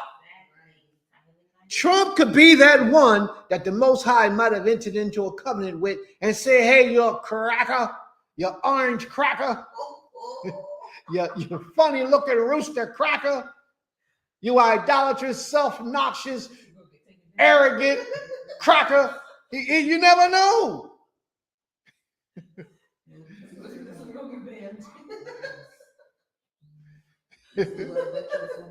You never know. All this is just for humility. I mean, for what's that comedy? It's just comic. Yeah, it's just comic scripts. That's all that's being said for. Entertainment purposes only. That's all that was for. We didn't mean anything about the president now serving Donald Trump, except the good things that the Creator could use him. You know, we didn't mean to call him an orange cracker. I don't have nothing against Trump, you know. I actually respect the man. He's bringing about stuff that a lot of people haven't even are afraid to do, but he's doing it in ways because people are so used to the norm, they're not even looking at how he's changing things or bringing about things like the segregation. Everybody's all up in arms, but they don't even see the beauty of that. I'm like, please segregate us. Let us have our own so we can start building up again. They're worried about the educational system being shut down. Tear that thing down. Tear it down. That gives us more money. Tear it down, please. That make us more self-reliant. Look at people dropping out. People dropping out. You talk about their president, they getting mad. They running.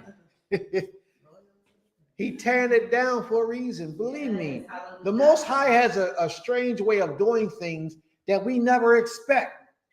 So I'm taking you back in history to show you that this Messiah that we've all waiting for, not the Messiah, not HaMoshiach, but Moshiach, a Messiah, somebody to come and help the nations, somebody to help to come restore Israel back to their homeland.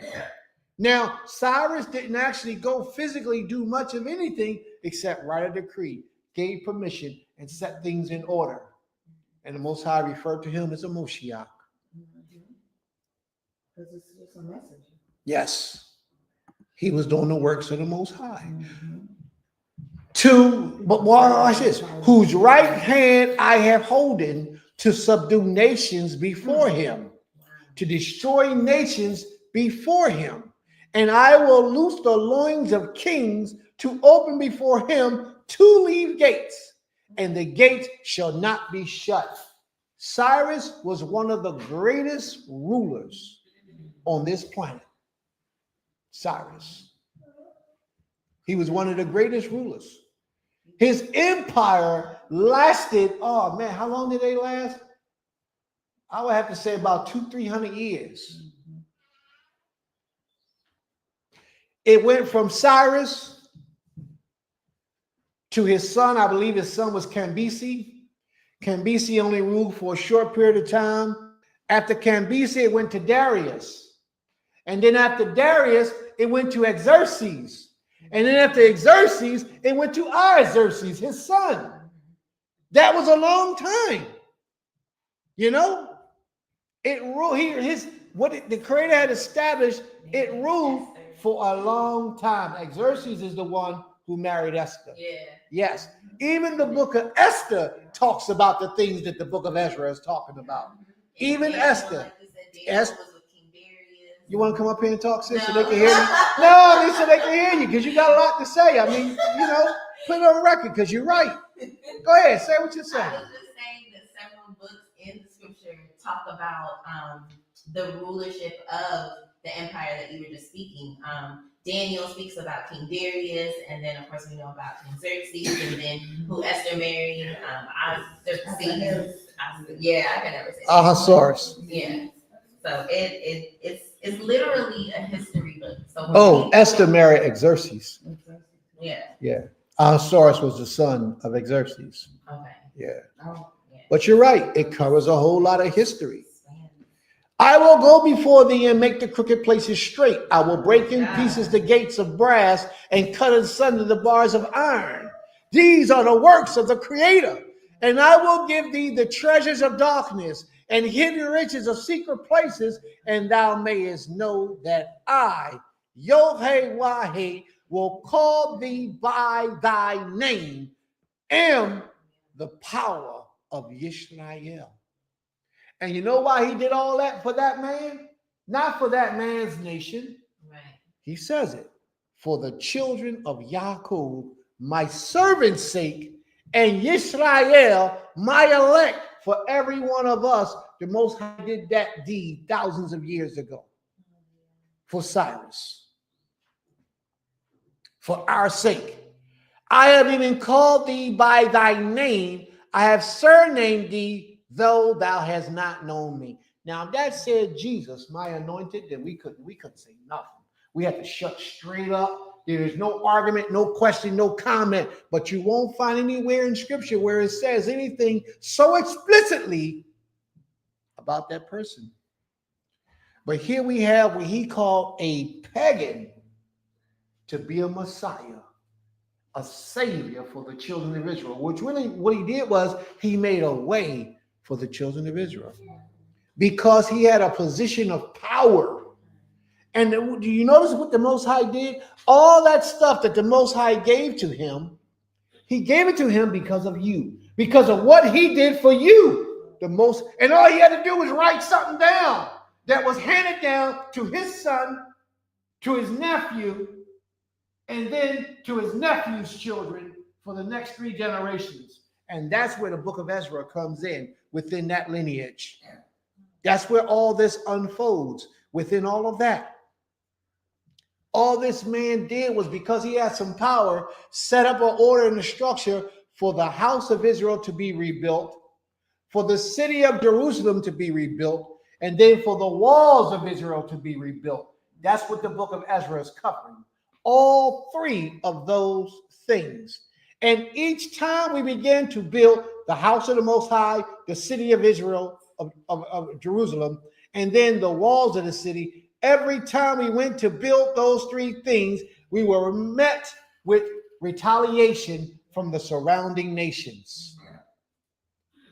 But we had an order, we had a decree, set up a king, and once it's put in writing, it can't be reversed.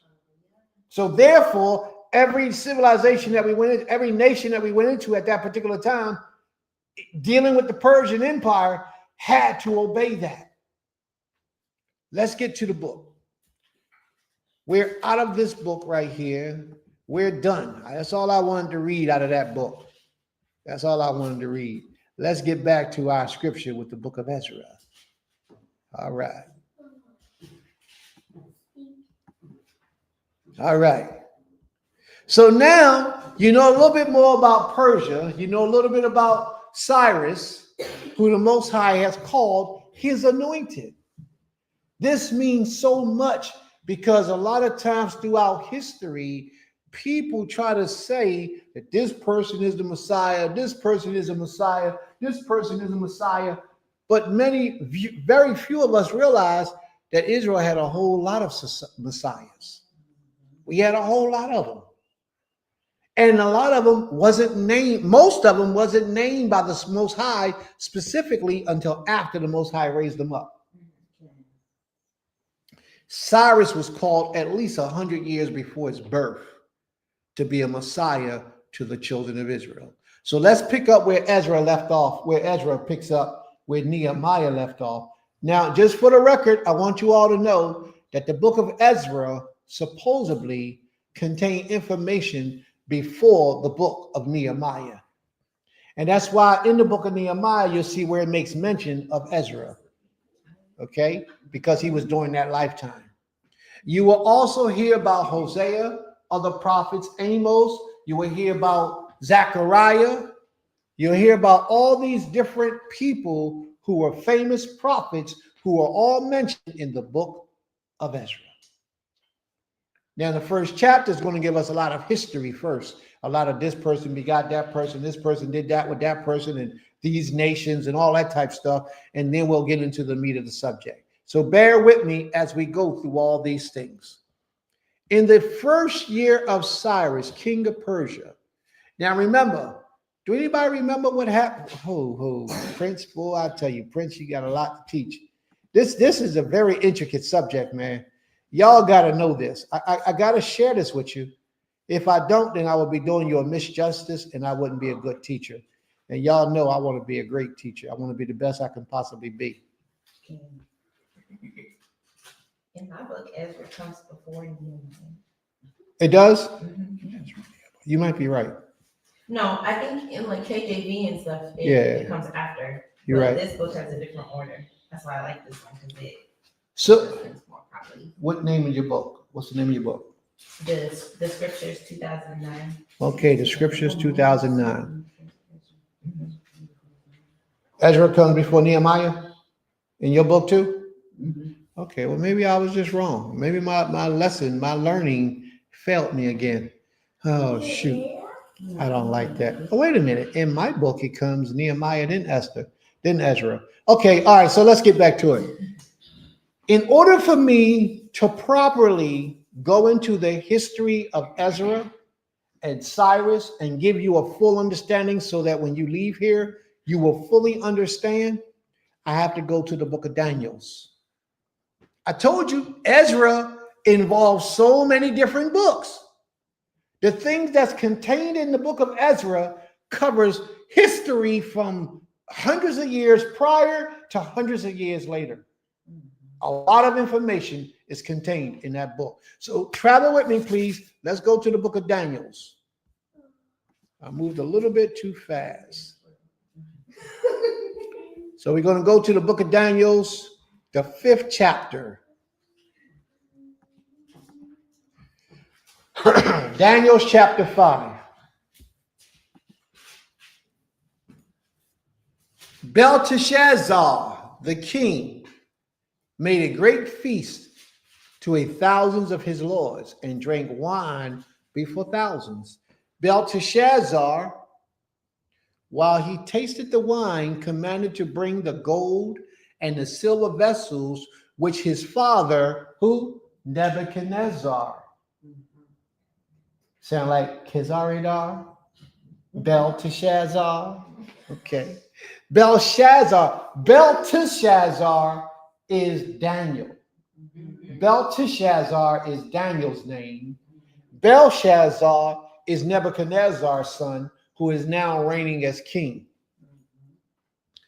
Belshazzar, while he tasted the wine, commanded to bring the gold and silver vessels which his father Nebuchadnezzar had taken out of the temple of the Most High, which is in Jerusalem, and the king and his princes, his wives, and his concubines might drink therein. Nebuchadnezzar sacked Jerusalem.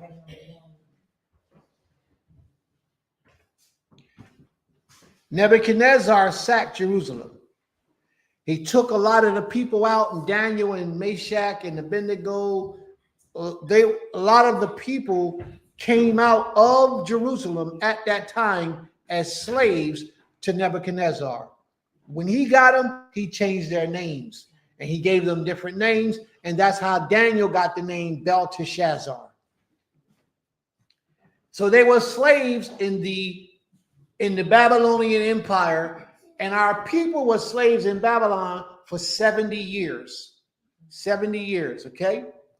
Now, this king, Belshazzar, had a feast.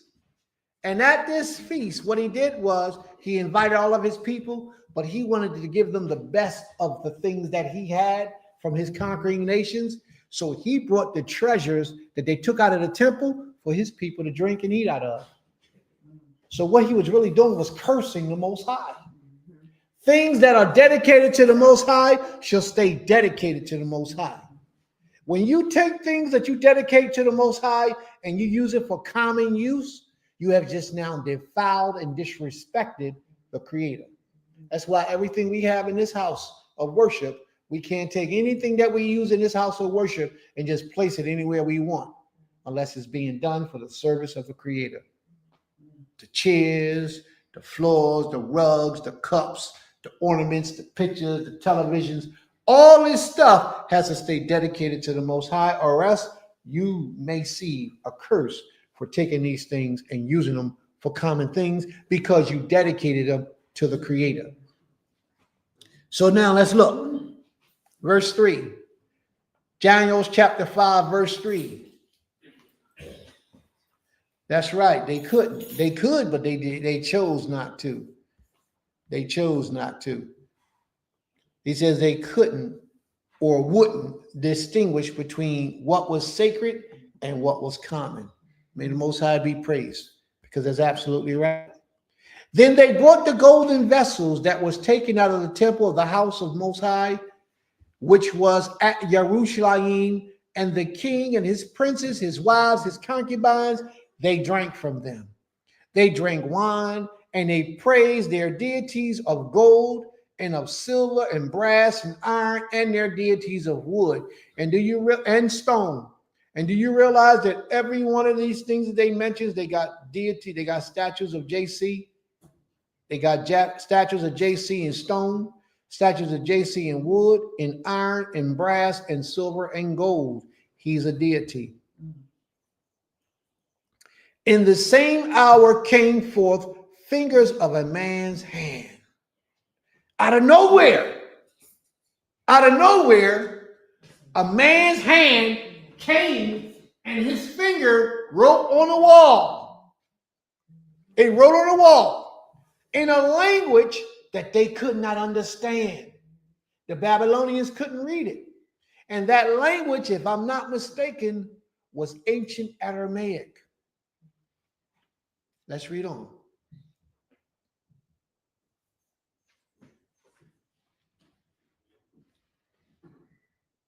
Then the king's countenance was changed, and his thoughts troubled him, so that the joints of his loins were loose, and his knees smote one against another.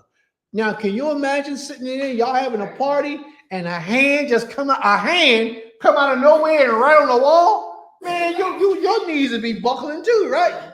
You'd be like, what is this? Oh, man.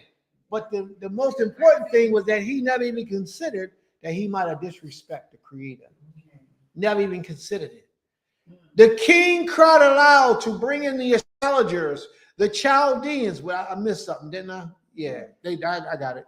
The soothsayers. So now he's bringing in all these people that the world knows who does mysticism to see if they can heal it.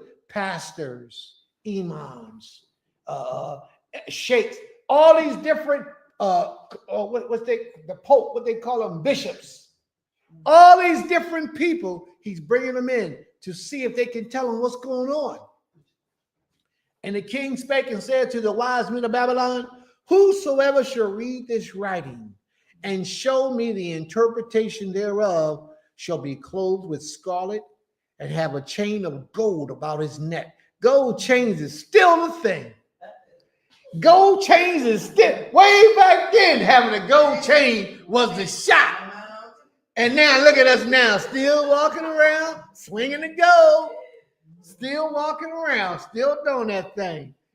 All the way back then, a chain of gold was a badge of honor or wealth and prestige, and shall be the third ruler in the kingdom. That meant he was going to be promoted to a high level in the position. Then came in all the king's wise men, but they could not read the writing, nor make known to the king the interpretation thereof.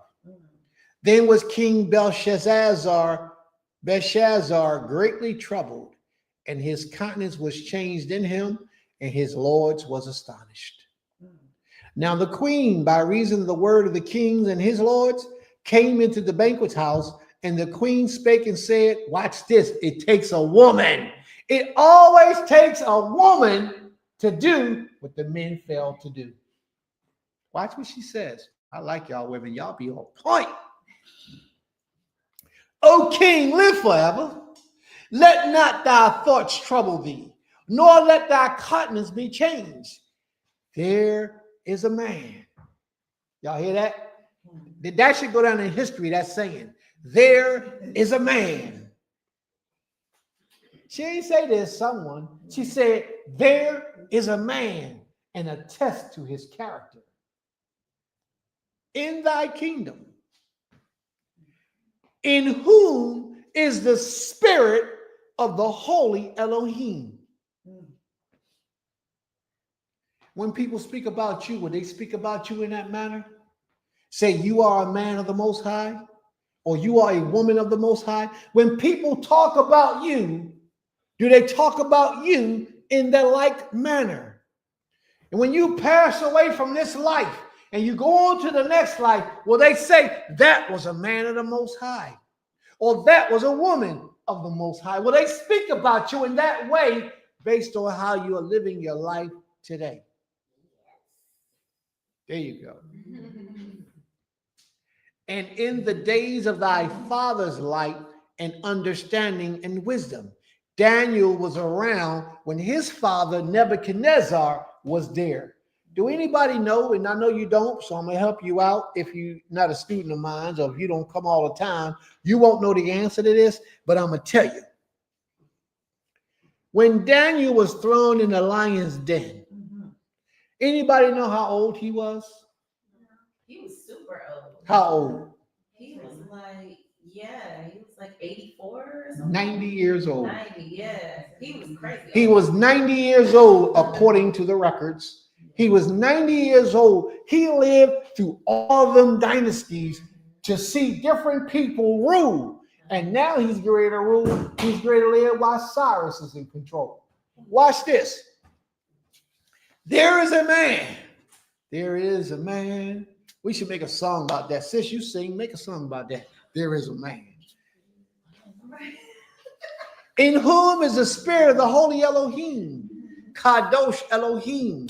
And in the days of our father's light and understanding and wisdom, like the wisdom of the Elohim was found in him, whom the king Nebuchadnezzar, thy father, the king, I say, thy father, made master of the magicians, soothsayers, astrologers, Chaldeans, and the sooth. He was so powerful, spiritually gifted, that Nebuchadnezzar made him the master of those people. It wasn't no joke, but the same thing can happen to you if you live your life in accordance with the Most High's laws. You got your little jobs, you be on your jobs, and you always walking in accordance to the Most High's law. They will promote you and elevate you because they see something in you they don't see in everybody else. For as much as an excellent spirit and knowledge and understanding, interpreting of dreams and showing of hard sentences and dissolving of doubt. Who's saying all this? A woman. And look how highly she's speaking about him.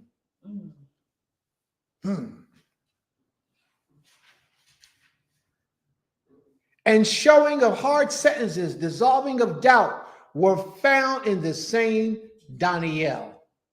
Now, anybody know what Daniel means? Or judge of the Most High. She's right. The Most High judge or judge of the Most High. That's what Daniel means.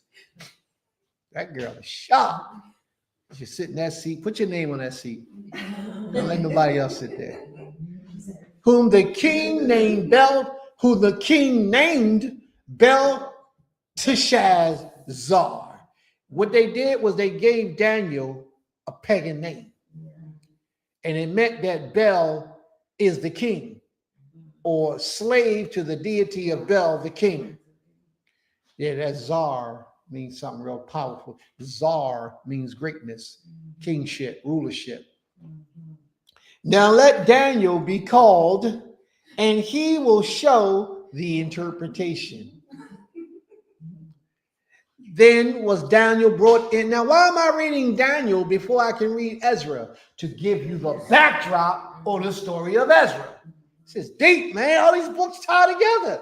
This is something that we don't even realize, that we got like 7 or 8 books that all tie together with that one story of the book of Ezra. And I didn't realize that until I was doing my reading and research this week. Then, and I thought I was sharp. I ain't got nothing on this. Then was Daniel brought in before the king. And the king spake and said unto Daniel. Now the king just heard all these great accolades about Daniel. He didn't know Daniel? I was literally just about to say that. Like, this man is renowned. Literally. He's one of the giants. You know why? You know why? Because Daniel minds his business, as most of us should. Keep our head down, eyes open, ears open, but mind your business. Art thou that Daniel, which art the children of the captivity of Judah, whom the king, my father, brought out of Jewry? I have even heard of thee. Then the spirit of the Elohims is in thee, and that light and understanding and excellent wisdom is found in thee. Just so you'll know, the book of Daniel is written in Aramaic, not Hebrew, Aramaic. A lot of people don't have that knowledge, but now you got it. And now the wise men, that's right, the empire was huge. And now the wise men, the astrologers, have been brought in before me, that they should read this writing and make known unto me the interpretation thereof. But they could not show the interpretation of the thing. You know what? Therefore, you know they wasn't black people, right? Well, they were black people, but they wasn't our black people. You know why? Because we'll make up something. we'll act like we know, just to make up something, to get on the line, to get in good favor with the king and be totally wrong. How could he prove he was wrong anyway? If we made up something, he don't know what it say. It could have said, had a good day. We could have interpreted, have a good day, king. That's God. They say God. That's God telling you, have a good day. They don't know. He wouldn't know. And then you get promoted and rewarded. But obviously he knew it was something other than that. But these people feared Belshazzar. They feared him. So they didn't want to come and lie to him. So he trusted they really didn't know. So he tells Daniel, he said they didn't know. They couldn't interpret it.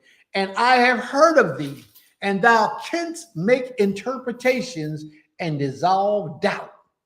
Now, if thou can read the writing and make known to me the interpretation thereof, thou should be clothed with scarlet and have a chain of gold about thy neck, about 32 inches long, with a cross on it, and shall be the third ruler in the kingdom.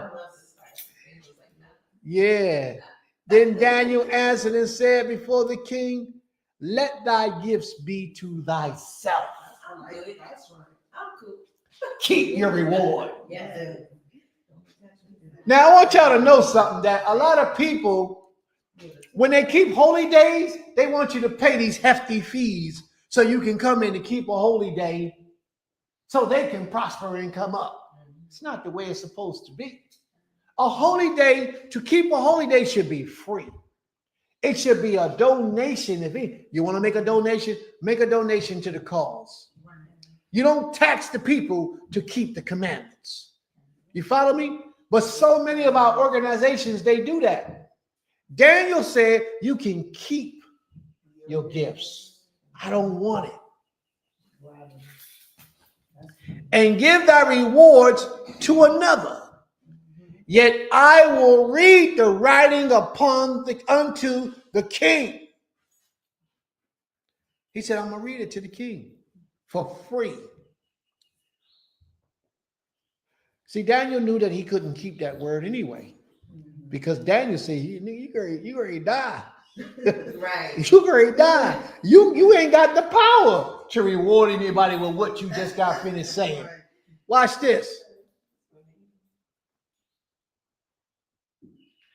Yet I will read the writing unto the king and make known to him the interpretation. And this is what he says. O thou king, the most high, Ha Elohim, gave Nebuchadnezzar thy father a kingdom, a majesty, a glory, and honor. Now you do know that Nebuchadnezzar worshiped the Most High for a long period of time in his life. And for the majesty that he has given him, all people, all nations, and languages trembled and feared before him, whom he would he slew, and whom he kept alive. Whoever he wanted to kill, he killed. Whoever he wanted to live, they lived. That's how powerful of a king he was. And whom he would, he set up, and whom he would, he put down. The Most High can do all these things. But Nebuchadnezzar, the Most High gave him the gift that he was able to establish his kingdom, and whoever he raised up in authority and power, they were raised up for sure. If Nebuchadnezzar didn't like you, he shut you down, you were shut down for sure. He wasn't one of them weak judges that didn't have no power in his hands to authorize his authority. He gonna tell you to sit down for life and can't do nothing to stop you and make you sit down. And that's a weak judge. He shouldn't be judging at all, should he? Foolishness. But Nebuchadnezzar, he opened his mouth and said, sit down. Oh, you sitting down. And you'll be thankful and grateful he didn't take your life. But when his heart was lifted up and his mind handed in pride, he was disposed from his kingly throne. And they took his glory from him. And he was driven from the sons of men, and his heart was made like the beast, and his dwelling was with the wild asses. They fed him with grass like oxen, and his body was wet with the dew of heaven, till he knew that the Most High, El Elyon El Rakum, ruled in the kingdom of men, and that he appointed over it whomever he will. And thou, son of Belteshazzar, has not humbled thine heart. Thine son and his son, you, O Belteshazzar, you have not humbled your heart, though thou knewest all this. You saw what happened to your fathers, Israel. Did you see what happened to your fathers, Israel? How the Most High destroyed your fathers, took them out of the land of captivity, of our promised land, and put us into a land of captivity. We saw all that, right? But we still hasn't humbled our hearts. We still haven't humbled our hearts. So Belshazzar, he saw all that the Most High had done to his father, knew why the Most High had done it to his pop, and he still didn't humble his heart. Matter of fact, he boastfully disrespected the Most High by what we're about to read. But thou hast lifted up thyself against the Most High of heaven, and they have brought the vessels of his house before thee, and thou and thy lords, thy wives, thy concubines. Anybody know the Hebrew word for concubine? No. What's the Hebrew word for concubine? Anybody in the audience? What's the Hebrew word for concubine? Y'all supposed to be better than this. What's the Hebrew word for concubine? There you go. That's my woman. Go ahead, girl. Pelegesh. Pelegesh is the Hebrew word for concubine. That girl shot right there. She be listening. And thy concubines have drunk wine in them, and thou hast praised the gods of silver and gold and brass and iron and wood and stone, which seest not, which hearest not, which knowest not. And the Most High, in whose hand thy breath is, and whose all thy ways has thou glorified? No, you have not.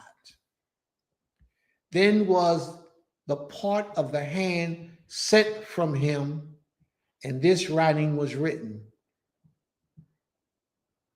This is what Daniel says. And this is the writing that was written. It says, Mene, Mene, Tekel, Upharsin. This is the interpretation of the thing. Mene, which means the Most High has numbered thy kingdom and finished it. Tekel, thou art weighed in the balance and are found wanting. Peres, thy kingdom is divided and given to the Medes and Persians. Then commanded Belshazzar, and they clothed Daniel with scarlet and put a chain about his neck and made a proclamation concerning him that he should be third ruler in the kingdom. In that night, Belshazzar, the king of the Chaldeans, in that night was Belshazzar, the king of the Chaldeans, slain. And Darius the Median took the kingdom, being about 20 years old.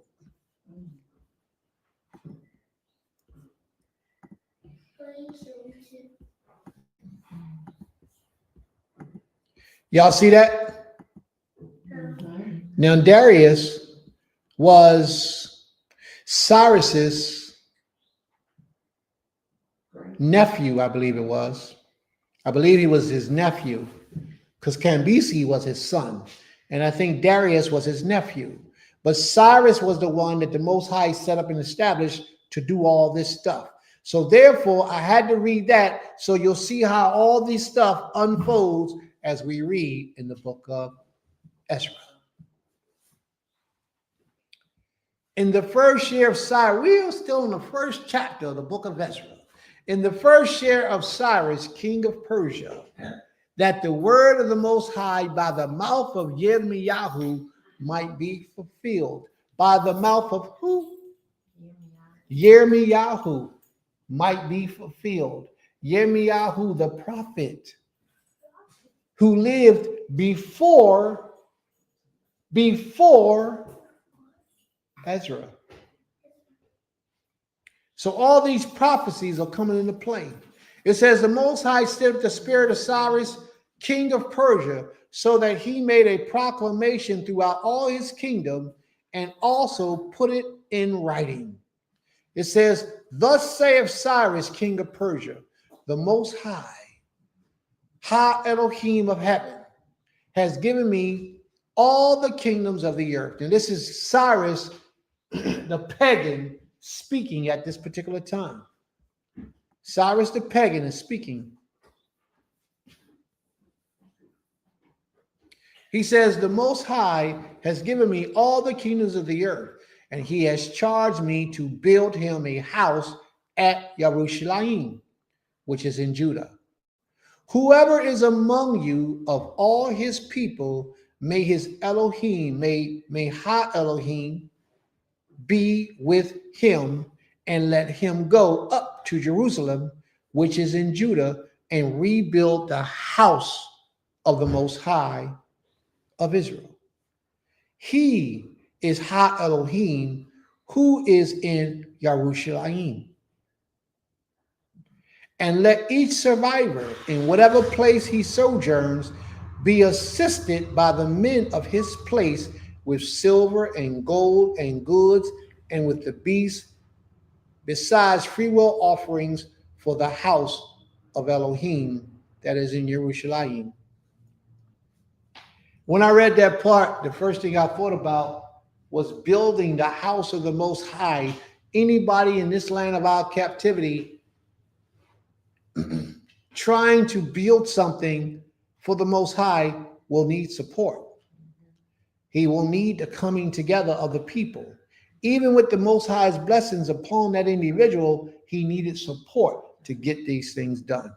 No one man can do everything by himself.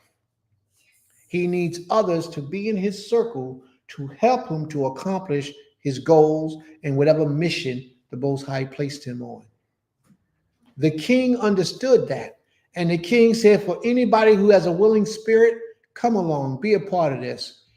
Donate and offer your gold, your silver, your finances, basically, to help pay for things so things could get done. And we put that call out today because we raising up the house of the Most High in the land of our captivity.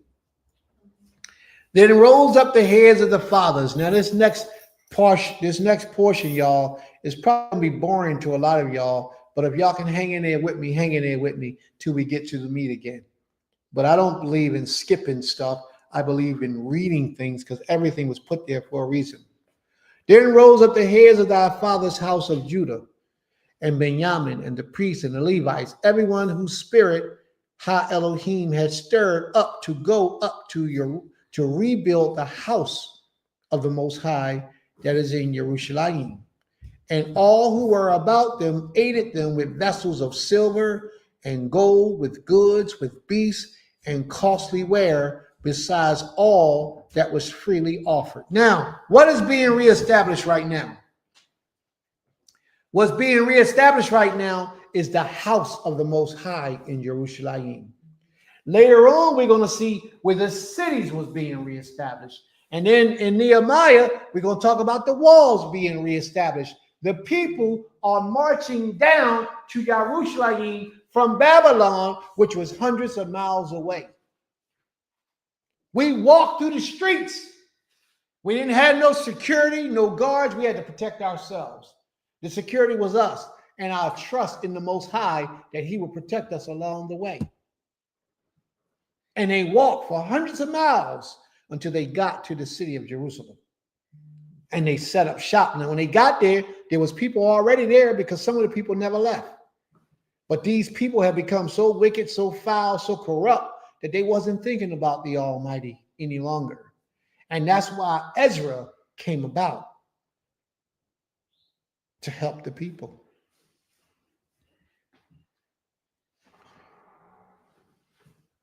Elohim has stirred up to go to rebuild the house of the Most High that is in Jerusalem, and all that were about them aided them with vessels of silver, with gold, and with goods, with beasts, and with all costly ware, besides that was freely offered.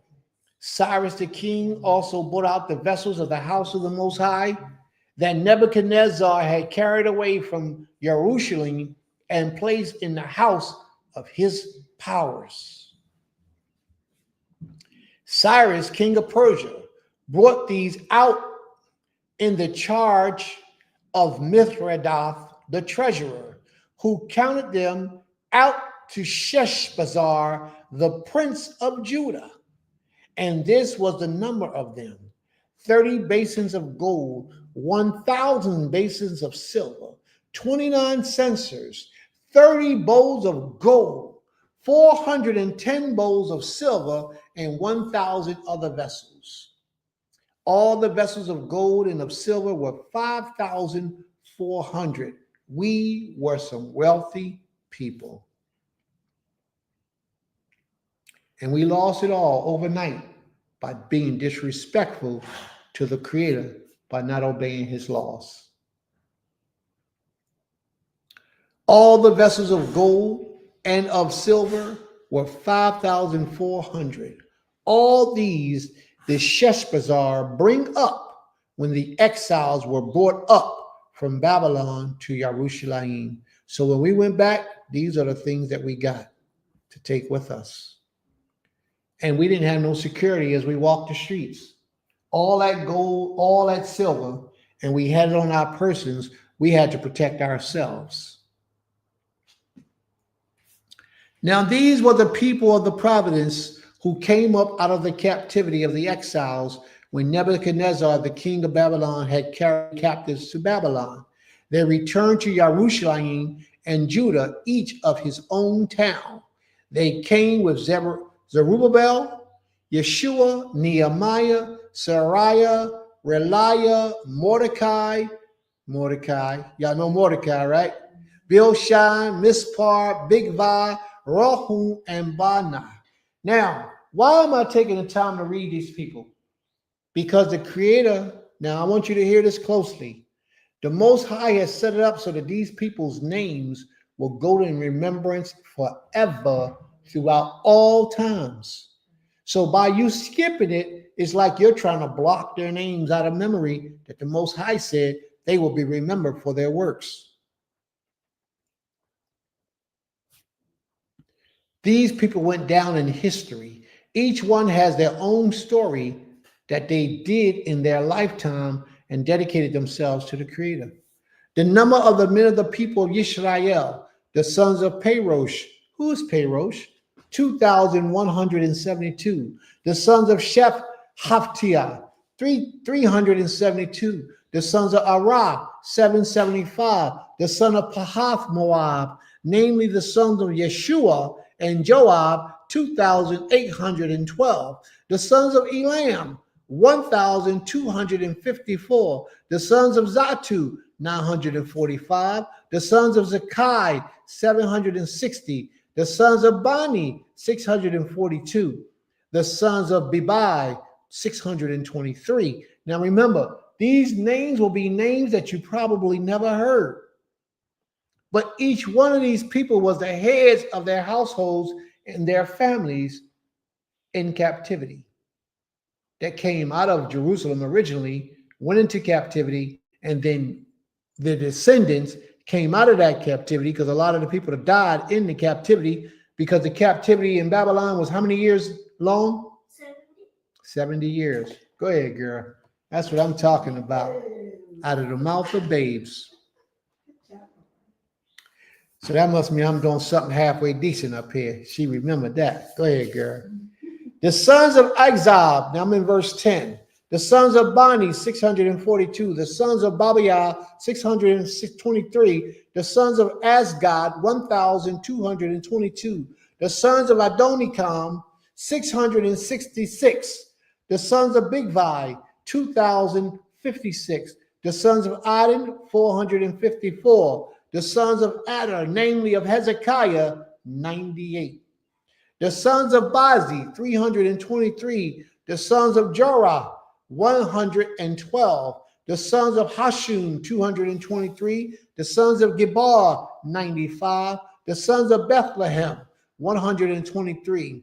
The men of Netof, 56. The men of Anathoth, 128. The sons of Asmah, 42. The sons of Kerath-Aim, Shifriah, and Beruth, 743. The sons of Ramah and Geba, 621.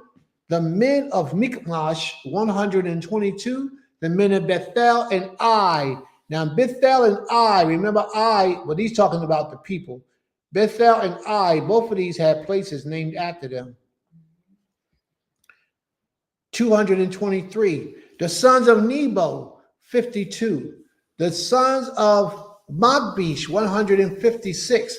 The sons of the other Elam, 1,256. The sons of Haram, 320. The sons of Lod, Hadid, and Ono, 725.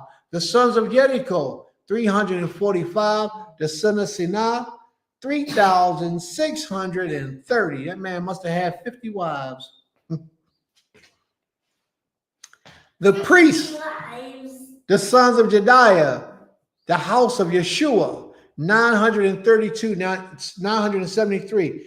Yeshua is going to be somebody that you're going to hear about written in a whole lot of places in the book of Ezra. We'll talk about that. He was a Levite. He was a priest, actually the high priest. The sons of Pashur, 1,250. The sons of Immer, 1,052. The sons of Harun, 1,017. The Levites, the sons of Yeshu, the Kadmiel of the sons of Hodaviah, 74. Now remember, the priests had to be Levites, but the Levites wasn't necessarily priests. Y'all understand that, right? The priests were Levites because they was born out of who name? Out of the three? Yeah, Or Levi. Levi yeah. had Merari, Gershom, and I always forget the third one. Yeah, that wasn't what I was asking though. Oh. Aharon? Yeah. No. Levi was the name of one of the sons of Israel. Huh. And everyone born out of him was called Levites. Huh. Okay? But the priest was born out of who? Aharon. So they were Levites, but they wasn't born out of Aharon, Right. so therefore they wasn't priests. The priests had to be born out of Aharon to be priests, what made them Levites. But just because you're a Levite born out of Levi, the son of Israel, didn't make you a priest necessarily. Okay? The Levites, I'm in Ezra chapter 2, verse 40.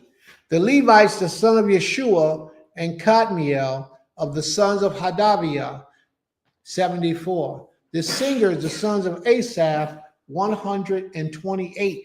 Asaph was so powerful in our nation that they have psalms of him, psalms of Asaph written throughout history about what he did and who he was and his lives experiences. That's Asaph. This, yes, that's what I just said. The Psalms. Yeah, I don't know anywhere else where he is, but I know he's all over the Psalms. The sons of the gatekeepers. Now, the gatekeepers, Nephilim, somebody asked that question before about Nephilims, right? And the Nephilims was the people of King Solomon's servants. They called them the Nephilims. The sons of the gatekeepers, the sons of Shalom, the sons of Attar, the sons of Talmud, the sons of Akub, the sons of Hatita, and the sons of Shaboah, in all 139. The temple service, the sons of Ziha, the sons of Husha, the sons of Taboth, the sons of Keru, the sons of Sisia, the sons of Padan, the sons of Lebanah, the sons of Hagabah, the sons of Akub, the sons of Hagab, the sons of Shemlai, the sons of Hanan, the sons of Giblel, the sons of Gahar, the sons of Riyah, the sons of Rezin, the sons of Nekoda, the sons of Gazar, the sons of Uzzah, the sons of Pisa, the sons of Bisay, the sons of Asna, the sons of Muun, the sons of Naphisim, the sons of Bakbuk, the sons of Hakufa, the sons of Harhum, the sons of Baaluth, the sons of Mahida, the sons of Hasha, the sons of Bakros, and the sons of Sisera, the sons of Tamah, the sons of Neziah, the sons of Haftifa. It was a lot of people. The sons of Solomon's servants, now this would be the people that I was just speaking to you about. The sons of Sotai, the sons of Hasfer, the sons of Peruda, the sons of Jalal, the sons of Dakan, the sons of Gidel, the sons of Shaphatia, the sons of Hati, the sons of Pakareth, Hazabaim, and the sons of Ami. All the temple servants and the sons of Solomon were 392. Bless you. The following were those who came from Tel Mah, Tel Harsh, Cherubim, Adan, and Immer, though they could not prove their father's house or their descendants, whether they belonged to Yisrael. Because remember, we had a mixed multitude that went with us. So these ones couldn't prove their father's house nor their descendancy, whether they belonged to Yisrael. The son of Delilah, the son of Tobiah, the sons of Nekoda, 652. Also of the sons of the priests, the sons of Hadai, the sons of Haksam, and the sons of Barzillai, who had taken a wife from the daughters of Barzillai the Gileadite, and who was called by their names. These sought their registration among those enrolled in the genealogies, but they were not found there, and so they were excluded from the priesthood as unclean. The governors told them so. So what that's actually saying is that if you can't prove your genealogy from the history, then you can't be accepted as a priest. That's deep, because today we got a lot of people claiming to be a lot of things. So the only thing we can use today to prove our lineage would be our works, how the Most High works through us to get things done. And we do have a lot of priests still in motion today. They're still here with us today. A lot of us, we just don't know who they are.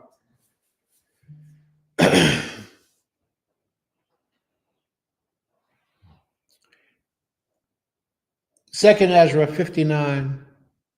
I'll start at 59, 2 and 59. The following were those who came from Talmai, Hashir. They could not prove their father's house or their descendancy, where they belonged to Israel. The sons of Delilah, the sons of Tobiah, the sons of Nekada, 652. Also the sons of the priest Habiah, the sons of Hakaz, and the sons of Barzillai, who had taken a wife of the daughters of Barzillai, the Gileadite, and was carried by their name. These sought their registry among those enrolled in the genealogies, but they were not found there, so they were excluded from the priesthood as unclean. The governors told them that they were not to partake of the most holy foods, until they should be a priest to consult Urim and Thummim. That's deep. So they still had the Urim and Thummim at that particular time. Somebody please tell me, what was the Urim and Thummim? Anybody know what the Urim and Thummim was at that particular time? No. The Urim and Thummim was lights. They was stones that rested on the shoulders of the breastplate of the high priest. And whenever they had a question would be posed, and they would light up, illuminate, to let you know the answer, yes or no. Mm. Okay? There was lights on the breastplate, on the shoulders of the breastplate of the high priest, Urim and Thummim. Okay? And there were lights. Or is lights. Orim, those are the plurals for lights. The whole assembly together was 42,360 men. Now, these were all the people that Ezra had to walk with on his journey. 42,360 men. A lot of people don't realize this, but that was an exodus. They left from Babylon to travel to Jerusalem to reestablish the land and keep the laws of the Most High. 42,000 men. That's an exodus. And Ezra was leading all of this.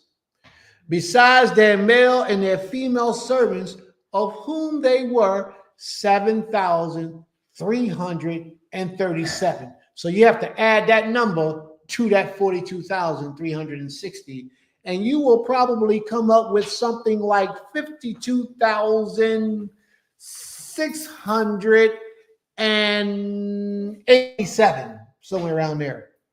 And they had 200 males and female singers. So now you got to throw that in there. Their horses was 736. Their mules was 245. Their camels, now camels was not indigenous to Israel. The camels came from somewhere else. They wasn't indigenous into our land, but we had camels, 435. And their donkeys was 6,720. That's a lot. All of that with the 52,000, 7, 8, 9, 50-something thousand people, and all of these animals were all walking several hundred miles. That's an exodus. That's like the second exodus. And we don't even know that. We don't even pay attention to that. That's a lot. Yes. There's very little information recorded to tell us about this exodus.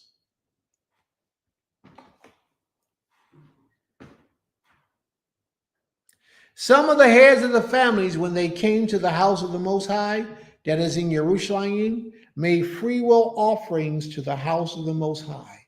That's deep. That's good. They didn't even have to be told. They just came and started offering gifts to the Most High. Beautiful thing. There is nothing like the spirit of a person who offered gifts voluntarily. You don't have to, hey, yo, you ain't got to send you a brother. Yo, can you give a donation? Hey, sister, yo, can you give a donation?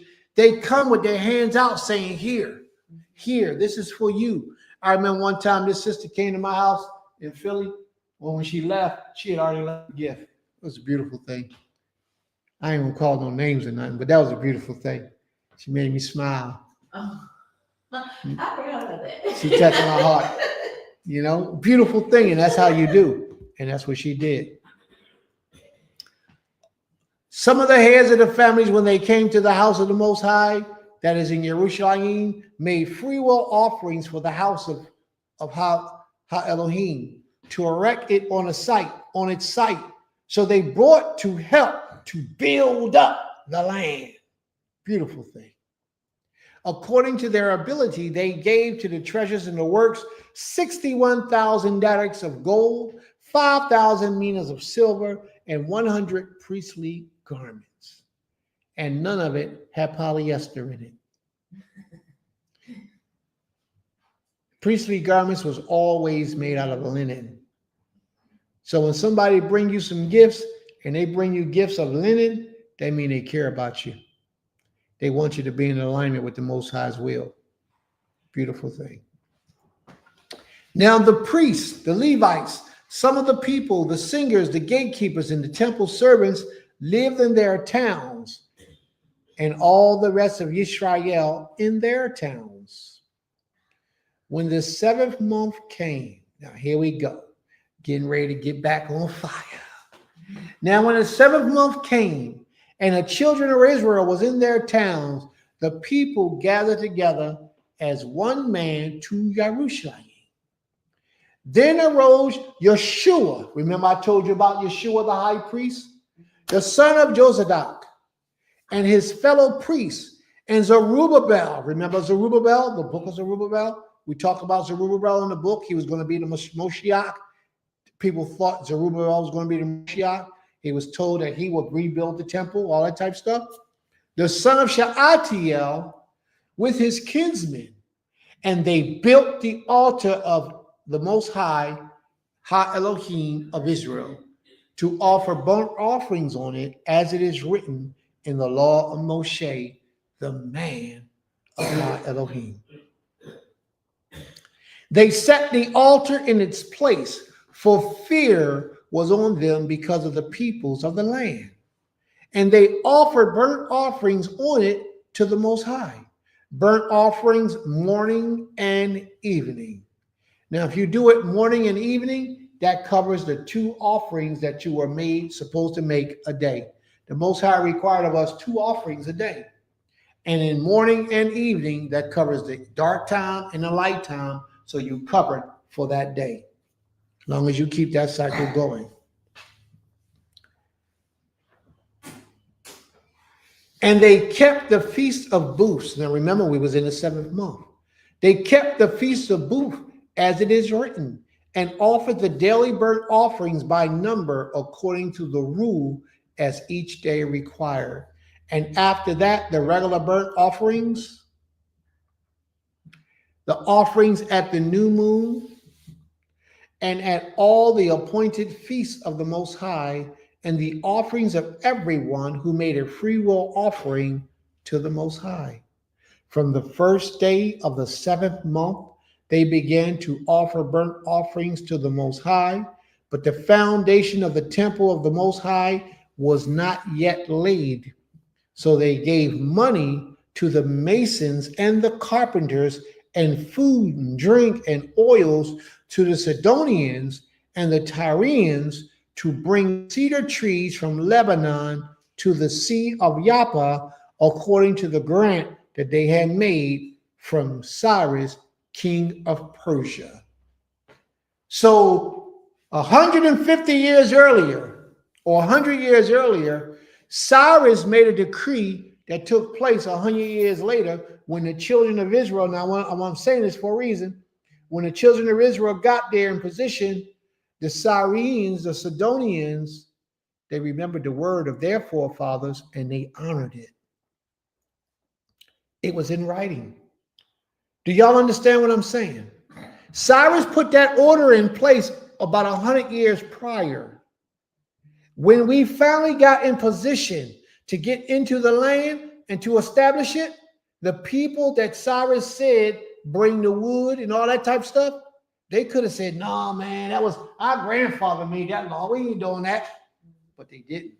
They honored it. It's very important that you honor the word of your ancestors, if you know it. Because if you don't, you could be bringing a generational curse upon your own life and your future generations to come. So try to always honor the word of your ancestors. Now, what is the word of our ancestors? One of the word of our ancestors is that all that you said, Most High, we will do. We will keep these laws and these commandments that you have given to us, and then a lot of us don't do those things. Therefore, bringing generational curses upon your descendants to come after you. And when you see people in the streets suffering the way that they're suffering, living the way that they're living, and not even being close to keeping the commandments of the Most High, a lot of that is because they did not heed to the commandments of the Almighty that their ancestors made thousands of years ago, as we stood underneath of the mountain before the Most High, and we said, all that you said we will do, we didn't do it. And a lot of us are paying the price for that today. May the Most High be praised. Rebuilding the temple, chapter 3. Now the second year, after their coming to the house of Ha Elohim at Jerusalem, in the 2nd month, Zerubbabel, the son of Shealtiel, and Yeshua, the son of Jazadok, made a beginning. Together with the rest of the kinsmen, the priests and the Levites, and all who had come to Jerusalem from the captivity, they appointed the Levites from 20 years old and upward to supervise the works of the house of the Most High. From 20 years old and upward, so 20 years old is when scripturally you become a man. At the age of 20 is when scripturally they classify you as a man. So at the age of 20, they began to get people to supervise in the construction of the house of Most High. And Yeshua with his sons and his brethren, and Cadmiel and his sons and the sons of Judah together supervised the workmen in the house of Most High, along with the sons of Henadad and the Levites, the sons and brothers.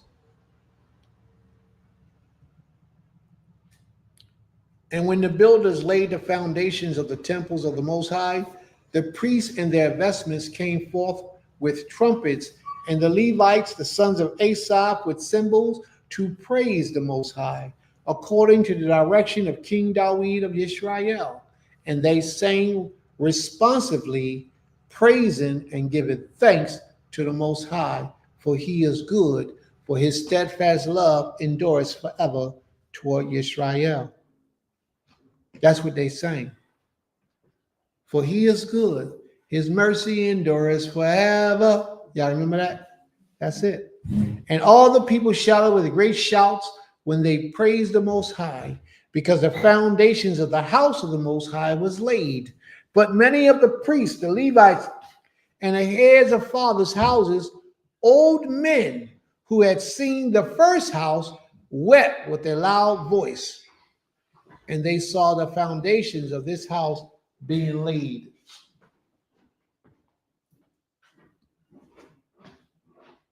Wow. I bet that brought them a lot of joy and pleasure. When they had witnessed the first house of the Most High, and then it was destroyed, and then they saw the foundations of this house being laid, so that the people could not distinguish the sound of joyful shouts from the sound of the people weeping. For the people shouted with a great shout, and the sound was heard far away. Now, you know, whenever you're doing something for the glory of the Most High, you're going to get naysayers along the way, right? You're going to get people who try to stop you from building in the name of the Most High, or people that's going to try to stop you from doing what they themselves couldn't achieve. Same thing happens here. Now, when the adversaries of Judah and Benjamin heard that they had returned exiles was building a temple to the Most High, Ha Elohim of Israel, they approached Zerubbabel and the heads of the father's house and said to them, now they came and they devised a plan, and they say, hey, let us work with y'all. Let us build with you, for we worship your Elohim as you do. They was lying. We worship your Elohim as you do. They had on fringes. We worship the Most High like you do. They had on kippas and turban and fancy garments. They said, we worship the Most High like you do. But they wasn't one of us. Why? Because they're not like us. There's a difference, a spiritual difference. They came and said, let us worship the Most High. Let us build this house with you. And we have been sacrificing to him ever since the days of Asarhaddon, king of Assyria, who brought us up here. Do y'all know what they're talking about? Y'all don't know what they're talking about, do y'all? So it's Prince's job to explain. Yes, sis, do you know what they're talking about? I was just thinking about King Asa, but I'm not sure if that's what it was referring to. King who? King Asa? No. King of Assyria is who they're talking about. A while ago, I taught y'all a lesson about a man called Tiglath-Pileser, Yeah. who went into Samaria or Israel and took them all out and replaced them with a different people. That's who they talking about. They are those replacement people. For those of y'all who read the New Testament, you know, I'm gonna jump on this. This probably the only time you hear me say something good. The book has got a lot of good information in it, but there's a little history piece in there that I want to talk about. You know, when that guy was at the well and the lady came up and the lady said, was Matthew's 15, I think it is. Good master. What she said, she did something.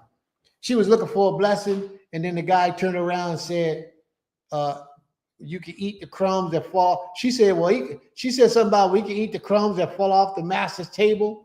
And then he said, I am not sent but unto the lost sheep of the house of Israel. Remember that parable? He was talking to those people. She was one of those people.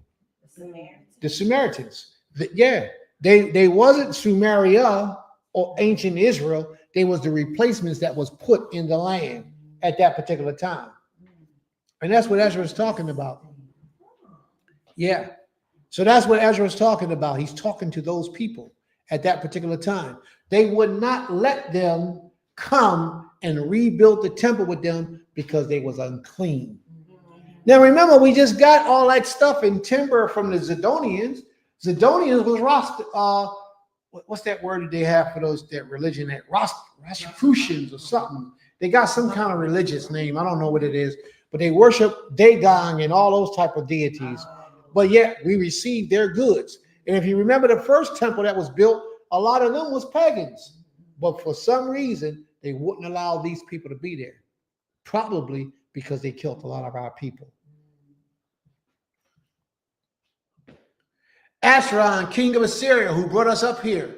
But Zerubbabel, Yeshua, and the rest of the heads of the father's house in Israel said to them, you have nothing to do with us in building a house to our Elohim. But we alone will build to the Most High, Ha Elohim of Israel, as King Cyrus, the king of Persia, had commanded us. Get away. And what happens to people when you turn them down from when they shoot their shot? They become bitter.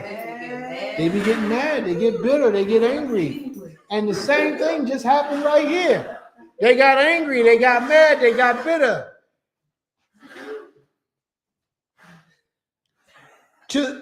Then the people of the land discouraged the people of Judah and made them afraid to build, and bribed counselors against them to frustrate their purpose all the days of Cyrus, king of Persia, even until the reign of Darius, king of Persia. And the king of Ahasuerus, in the beginning of his reign, now some time has elapsed now, and the king of Ahasuerus, in the beginning of his reign, they wrote an accusation against the inhabitants of Judah and Jerusalem. Now we're talking about in the time of Nehemiah. This is where it's picking up. Yes. All right. The letter to King Xerxes. In the day of King Xerxes, Bishlam and Mithridah and Tabeel and the rest of their associates wrote to Xerxes, the king of Persia. The letter was written in what language? Aramaic. The language was written in Aramaic and translated. Ruhum, the commander of Shishai, the scribe, wrote a letter against Jerusalem to Artaxerxes, the king, as follows. Rehum, the commander, Shemoah, the scribe, and the rest of their associates, the judge and the governors, the officials, the Persians, the men of Iraq. What was the name of the Persian deity that they worship? Yes, what was his name? What was his name? Thank you. Glad y'all with me. I'm glad y'all with me. Now y'all gonna remember that the rest of your life. Everybody had a card. Right.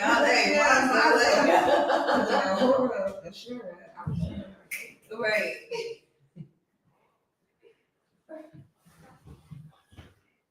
Verse 10.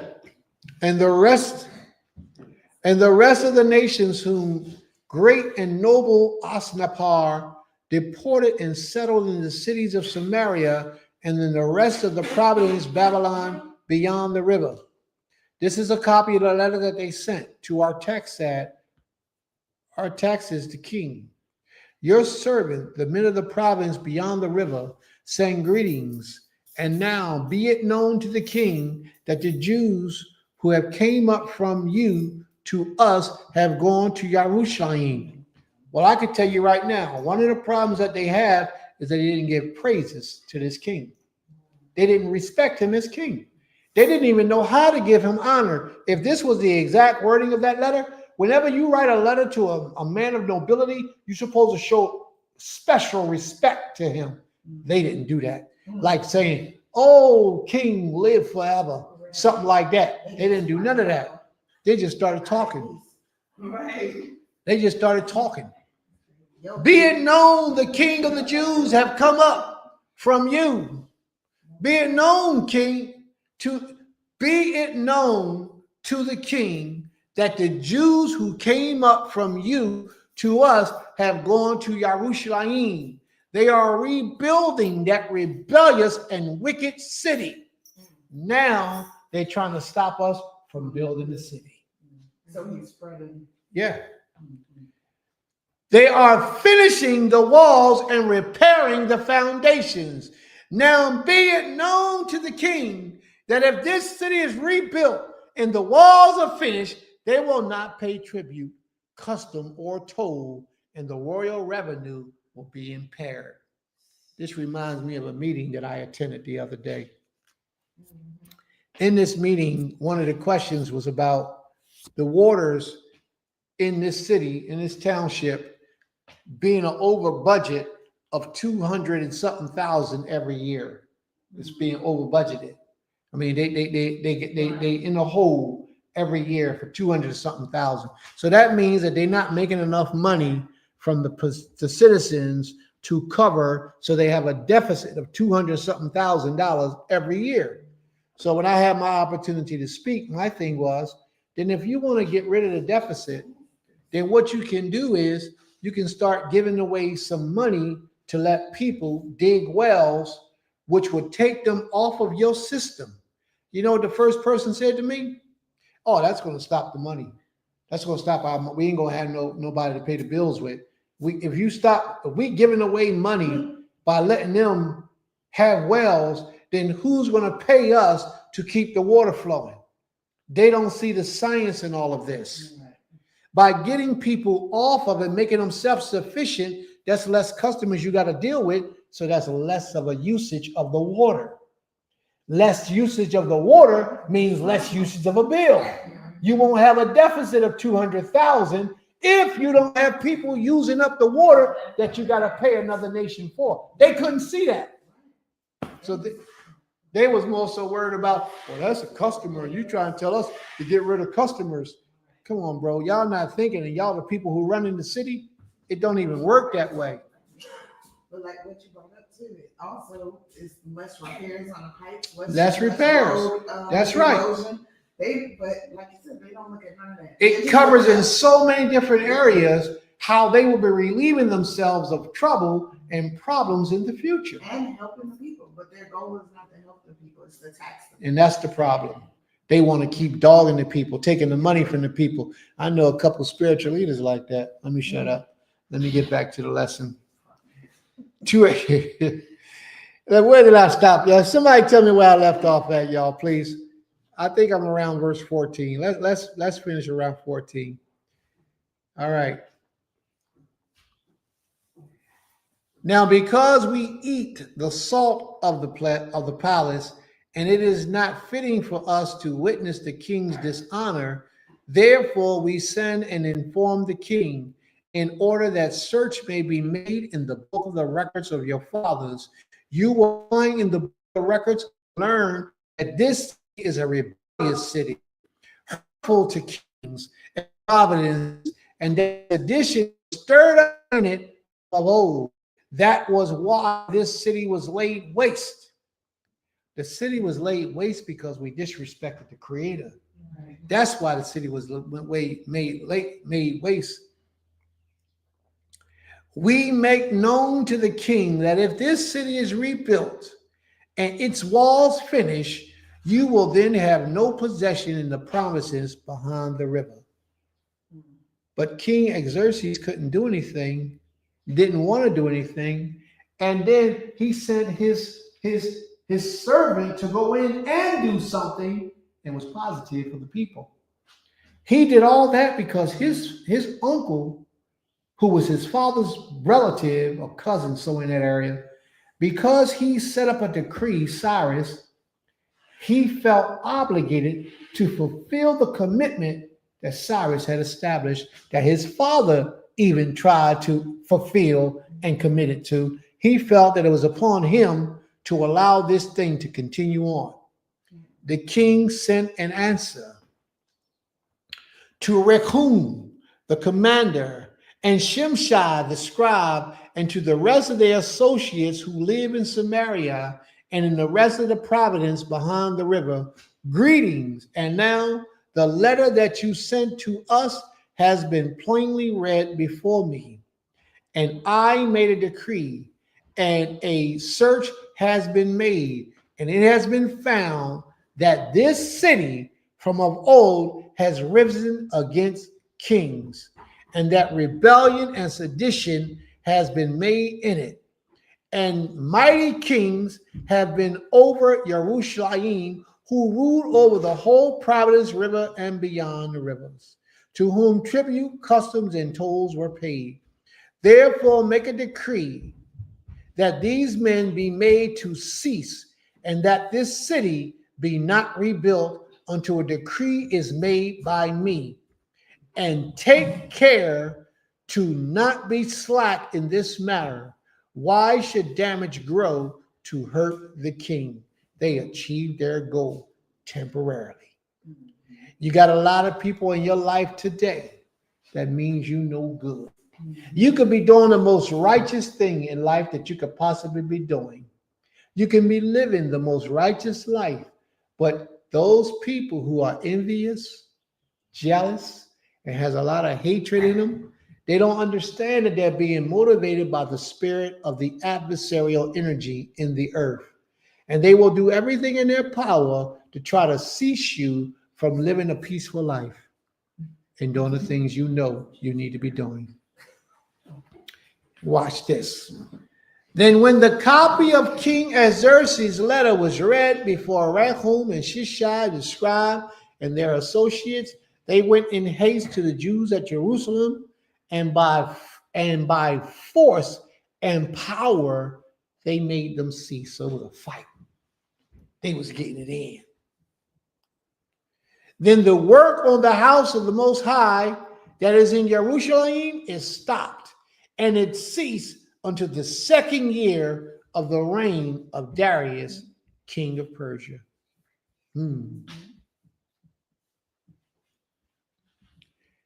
Verse 5, chapter 5.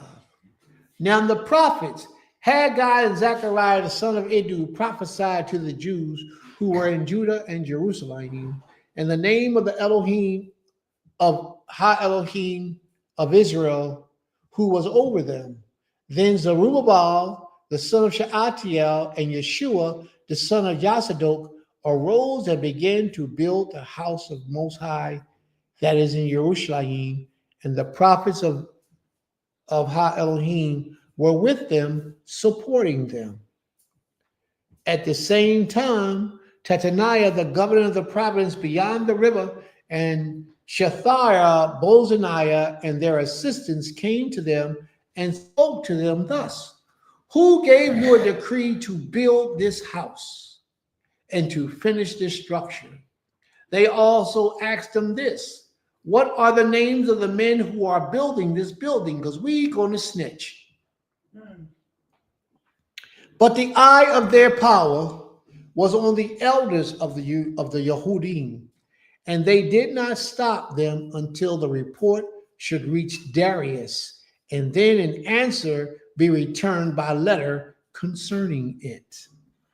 This is a copy of the letter that Talai, the governor of the province beyond the river, and Shethar, Barzaniah, and his associates, the governors, were in the province beyond the river, sent to Darius the king. Why are these people so busy trying to stop our people from building something to dedicate back to the Most High?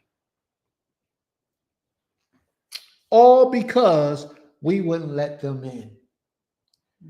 So sometimes when you don't let people join in, when you having a good time or doing something powerful and mighty, they become adversarious of you because you didn't bend a knee to their desire.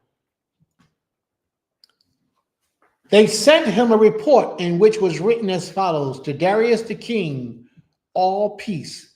Be it known to the king that we went to the province of Judah, to the house of the great Elohim. It was being built with huge stones, and timbers is laid in the walls, with work goes on diligently and prosperous in their hands.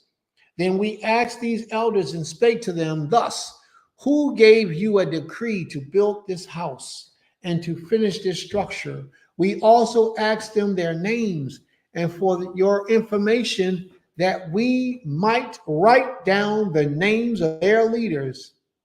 And this was their reply to us: we are the servants of Ha Elohim of heaven and earth, and we are rebuilding the house that was built many years ago, which a great king of Israel built and finished.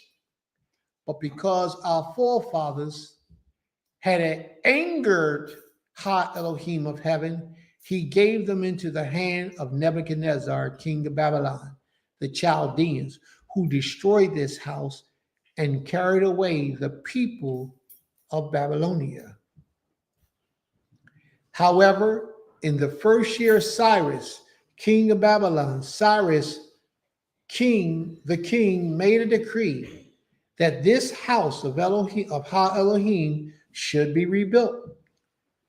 And the gold and the silver vessels of the house of Ha Elohim, which Nebuchadnezzar had taken out of the temple that was in Jerusalem and brought into the temple of Babylon, these Cyrus the king took out of the temple of Babylon, and they were delivered to one whose name was Shebazar, who he had made governor, and said to him, take these vessels, go put them in the temple that is in Jerusalem, and let the house of Ha Elohim be rebuilt on this site.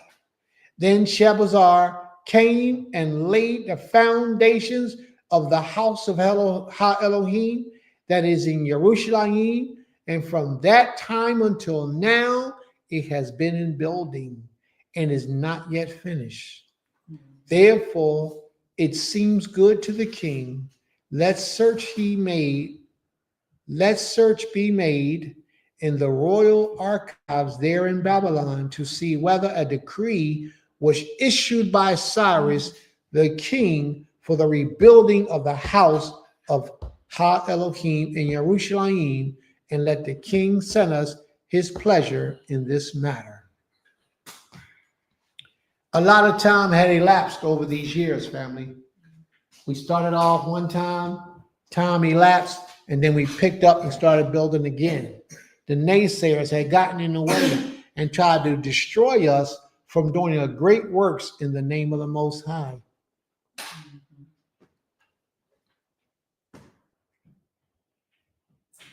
Let's go to the next verse. Darius writes back, and this is what Darius says. Then Darius the king made a decree, and search was made in Babylon in the house of the archives where the documents were stored, and in Ecbatan, the citadel that is in the province of Media, a scroll was found on which was written a record in the first year of Cyrus the king. Cyrus the king issued a decree concerning the house of the Ha Elohim at Jerusalem. Let the house be rebuilt, the place where sacrifices were offered, and let its foundation be retained. Its height shall be 6 cubits. He got specific with it. His height should be 6 cubits, and his breadth 60 cubits. with 3 layers of great stones and 1 layer of timber. Let the cost be paid from the royal treasury. Let the king or whoever's in charge of the kingship pay for this structure to be built. Mm. Man, can you imagine that today? Mm. And also let the gold and silver vessels of the house of Ha Elohim, which Nebuchadnezzar took out of the temple that is in Jerusalem and brought to Babylon, be restored and brought back to the temple that is in Jerusalem, each to its place. You should put them in the house of Ha Elohim. Now therefore, Tatanai, governor of the province beyond the river, Shatarabazanai, and your associates, the governors whom are in the province beyond the river, keep away. He says, stay away. Let the work on this house of Ha Elohim alone. Let the governors of the Jews, Yehudim, and the elders of Yahudim rebuild this great, magnificent, stupendous house of Ha Elohim on its site. Moreover, I make a decree regarding that you shall do for these elders of Yahudim for the rebuilding of this house of Ha Elohim. The cost is to be paid to the men in full and without delay from the royal revenue, the tribute of the providence from beyond the river. And he didn't only tell them to leave us alone, he told them to give us some money to help us in the process. This is deep.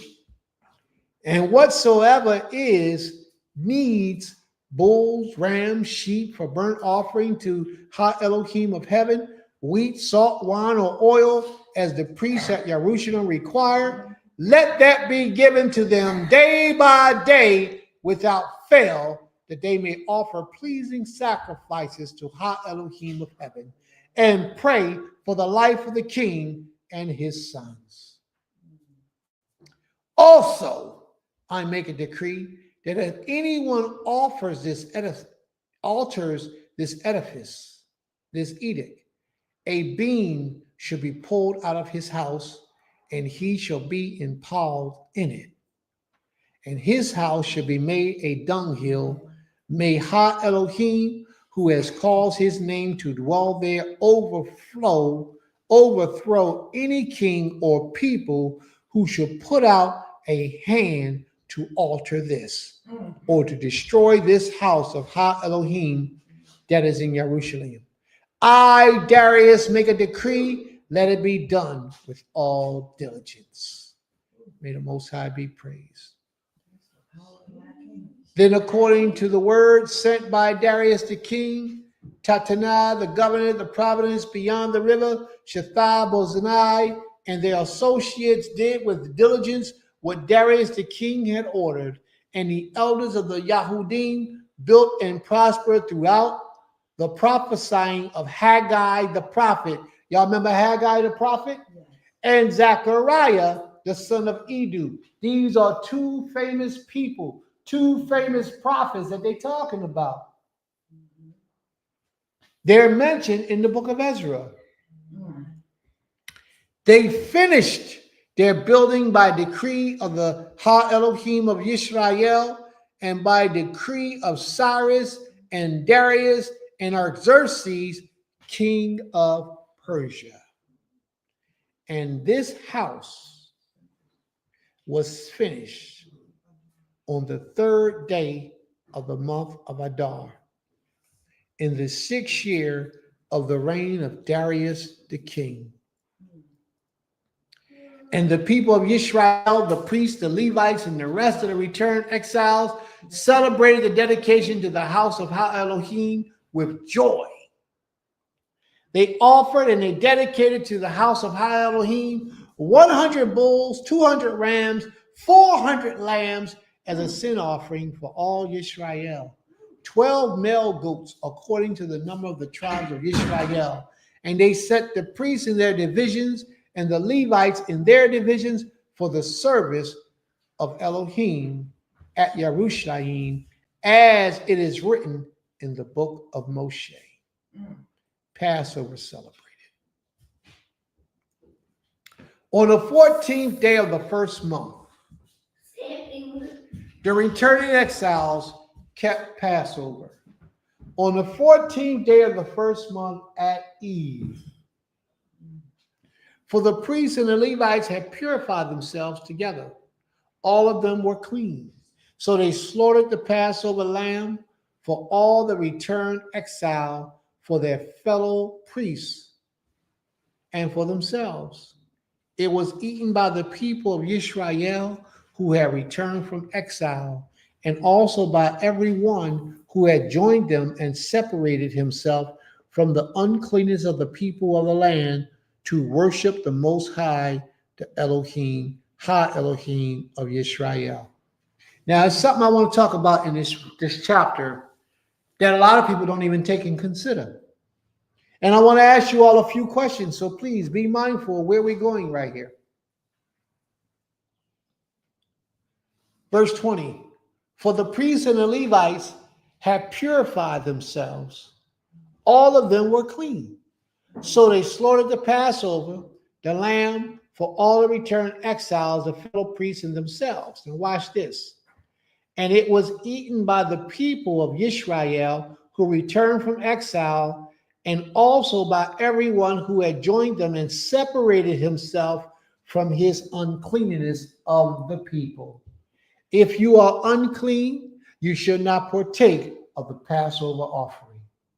Do y'all understand that? Okay. If a man is not circumcised in his follicle, he cannot partake of the Passover offering. How many of you actually knew that in your congregations where you are throughout America? Those who are keeping the Passover. If your men are not circumcised, they're not supposed to eat of the Passover offering. If you are unclean, which means your nida, your menstrual cycle, or as we read earlier in Leviticus, the 15th chapter, you got a venereal disease or some type of issue, you ain't got no business partaking of the Passover meal, the Feast of Unleavened offering. You're not supposed to eat of it. But so many congregations do not mention these things. And a lot of it is because there's no holiness there within them. A lot of them is basically looking for numbers and monies from the contributors. Most of the people who teach are not really worried about whether the people are unclean who is taking the. As long as we got a lot of people, we cool. They invite anybody and everybody, and they never even ask, yo, are you circumcised? Are you unclean for any reason? Because if you are, you shall not take of the Passover. People don't understand that. And we got a lot of children around here that's not circumcised. A lot of children and a lot of adults that are not circumcised. And yet they're going to be eating of the Passover meal, and nobody's going to question them. Nobody's going to ask them anything. Every male should be circumcised in order for him to be under the covenant of the Almighty. Circumcised in the foreskin of his flesh. Yes. I was thinking about, I remember prior to like you teaching more in depthly about this law about not, if you're unclean, not partaking in the whole meal. I can remember there were times when we would pack food for the unclean and send it to them, you know, and I remember you brought out how do we know if all the lamb was burnt, you know, all the things that's supposed to be done. But once, you know, you made it clear, I was like, yeah, that definitely would be a reason why, you know, the separation is there, why they can't partake in it, because they're not even supposed to be there anyway. So, you know, I wouldn't think back in our days when we're doing that, people would be making trips to unclean tents and stuff like that. Well, first, to begin, the Passover all had to be eaten in one place. Mm-hmm. Okay. So nothing of Passover was allowed to leave. Mm-hmm. nobody could partake of the Passover except the clean people. So you can't take no plates to somebody's house and say, "Hey, this is your Passover offering, your Passover meal," because they're unclean. That means they couldn't be there. They don't do Passover. Just that simple. But today, you bring that up in the congregation, you might be sought with a lot of problems because people ain't trying to hear that. They want the lamb. In 26 and 21, it was eaten by the people of Israel who had returned from exile, and also by everyone who had joined them and separated himself from the uncleanness of the people of the land to worship the great King, the creator of all creation. And they kept the feast of unleavened bread 7 days with joy, for the Most High had made them joyful and had turned their hearts of the kings of Assyria to them, so that he aided them to work in the house of Ha Elohim of Israel. May the Most High be praised. So we're going to go now, family. We're going to see if we have any questions or comments. Are there any questions or comments at this time? No questions. Good job teaching though. There's only 5 screens. Are there any questions or comments, family? We're going to stop this portion of our day, this portion of our class. We're going to stop right here on chapter 7. And I want to stop on 7 because 7 is going to get into some wonderful things. And I feel like I'm losing you all, your attention span, and we've been doing a lot of reading and y'all getting tired. And I don't want to force you into hearing this lesson and not being able to absorb this lesson because it's going to be good. It's going to be good. It's going to be a lot of information. All right. So we're going to pick up back on that on next week, Creator willing, chapter 7, where we left off. So talk to me, family. Are there any questions or comments? You can't see you. What I noticed when we just read was a lot of the Persians, the names with the czar in it, but they spoke Aramaic, right? So a lot of their No, the Persians spoke a different language. so what is the language? But I know the czar is Aramaic and what? Aramaic is a czar. Right. But they a lot of their names have that in it. Yes. So the association was close, I guess you could say. But I noticed, they kept that lineage of the name, which I mean, in my opinion, I guess would show the connection to their legacy, I guess, or their reign. So I noticed the importance of the names and how they wanted to make sure that, that was carried on. And then I noticed the reverence they gave to our Creator. And a lot of that, just from, I guess, listening, was more associated with the servants of the Most High that was in the midst of them, particularly, Daniel and Ezra, Nehemiah, all of those type of men who were, in their presence at that time, and even Esther to some degree. So that's basically what I just noticed, and how it's like they made sure, especially that last what you read about when the kings put it in a decree that if anyone came to destroy this, they would be impaled. I mean, that's a deep decree for kings of a whole other nation to put. They worship a whole different power. Right, to place on a temple dedicated to our Creator. But that shows that the servants of that time, that shows whatever they did, showed them like this is the reverence, this is the power from Him, and what can happen when you go against the Creator. So,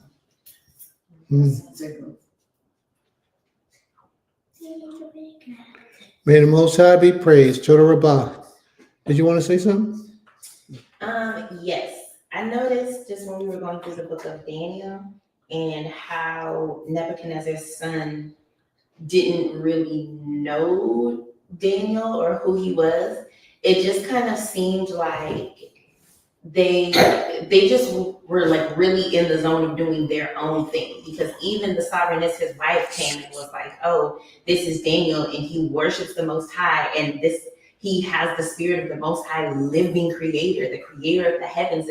So like they knew who the creator was, but they were just so far gone into doing whatever it is they wanted to do that they had no reverence for him whatsoever. And then it showed up in their lack of reverence towards Daniel, because he was literally a great man who helped his father establish the kingdom that they are now running. But they had zero reverence even towards him. He was the chief of the Magi, the chief of the astrologers, the chief of the diviners.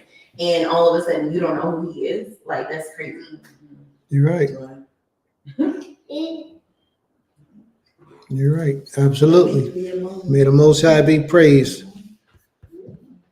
And I think just to bring out more of what Sister Zakari was saying, like you said, Daniel minded his business. He was a meek person, you know, and the meek be among the people, you know, like you wouldn't even know it, that they're doing their job.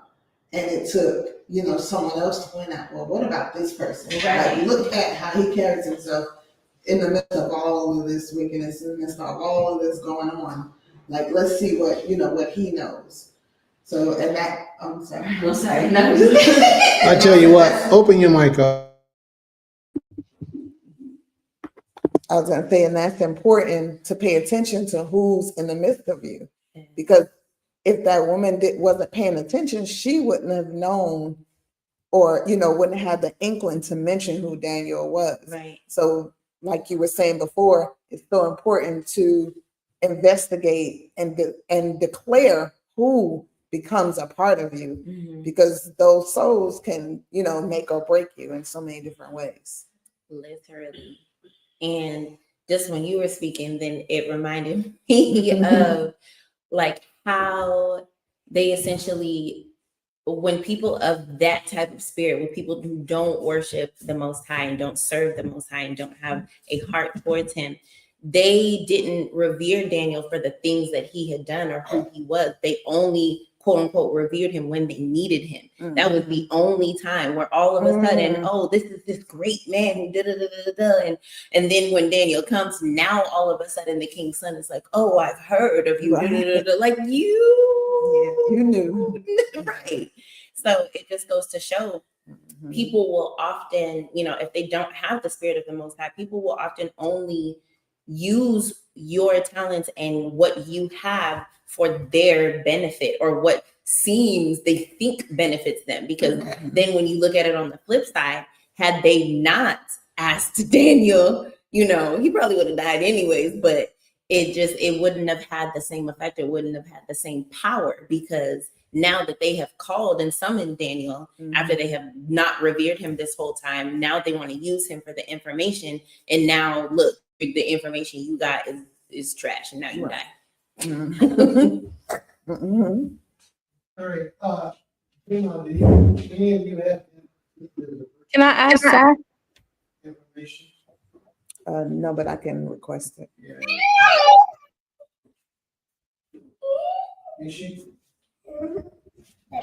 I hear some feedback. Am I okay? Kane, we can hear you. Okay.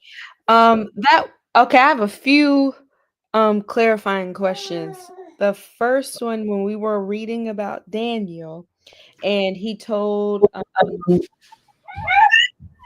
King Belshazzar the you know what the Most High said and taking him down and everything. Okay, I remember him saying that his heart was turning like a beast, or was becoming a beast. But I don't know, maybe this is just the movie, but in the movie, King Belshazzar actually like wandered the wilderness. Did that actually not happen in the scriptures, and they just added that in the movie? Or is that completely different? She's talking about Nebuchadnezzar. Yeah, Nebuchadnezzar, his mind was turned into that of a beast. When it says his heart was turned into a beast, it means his mind. The word heart is lab in Hebrew. Lab means and mind. It means the same thing, heart and mind. So it could have been interpreted that his mind was turned into that of a beast. And as your mind thinks, so are you. He actually walked around on all fours in the woods, in the wilderness, in the jungle for all four, and I believe it was for 7 years. Right, but so and that was Nebuchadnezzar, you said, right? Yes, Nebuchadnezzar. But the one we were reading about today is his son. I mean, was his son? Yeah, the one we was reading about, Belshazzar, was the son of Nebuchadnezzar. Yes. Okay, so both Nebuchadnezzar and Belshazzar both received the writing on the wall, or it was only one? Nebuchadnezzar was dead. Belshazzar was his replacement. Belshazzar disrespected the creator. The Most High wrote with the handwriting on the wall. Daniel interpreted it, and then King Cyrus came in and took over. Darius. Darius came in and took over. Okay. Okay. I actually kind of forgot what my second clarifying question was. If it'll come to me, I will Everybody get a notebook, piece of paper, and pens. They write everything down because that's what will happen if you don't. You forget what you wanted to know. Maybe next time. It's cool.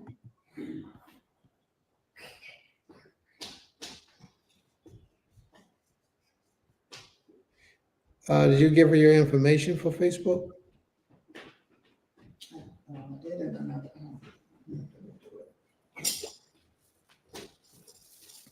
All right. Any other questions that you can remember? He said, I got a question. Right. All right. I guess that's it. Isha, you don't remember no other questions you had?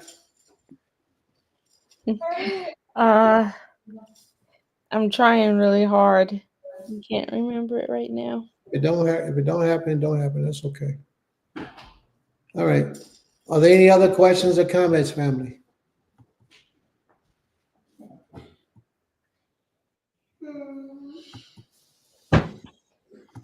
No other questions, no other comments?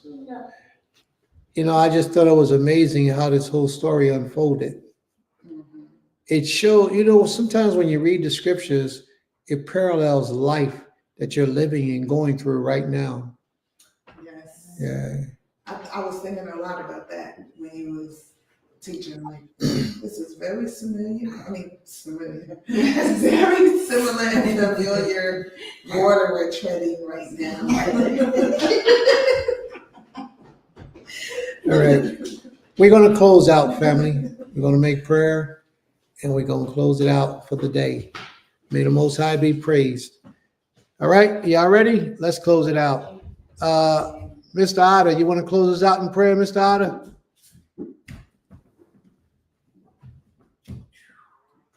Hair covering.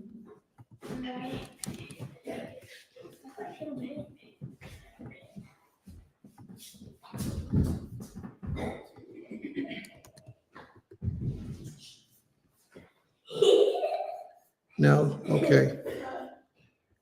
All right. We're going to close out in prayer. Can we all rise, please, and face the east? You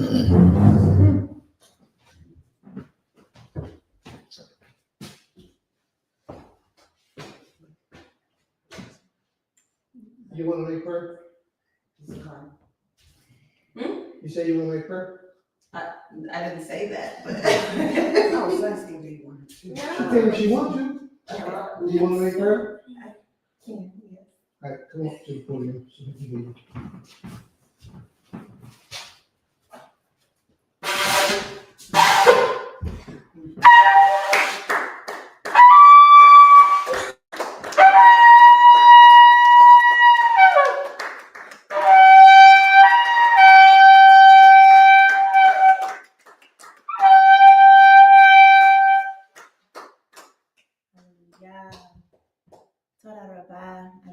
Our great King, we acknowledge you, we extol your name, we lift you up above all things, Abba Yah.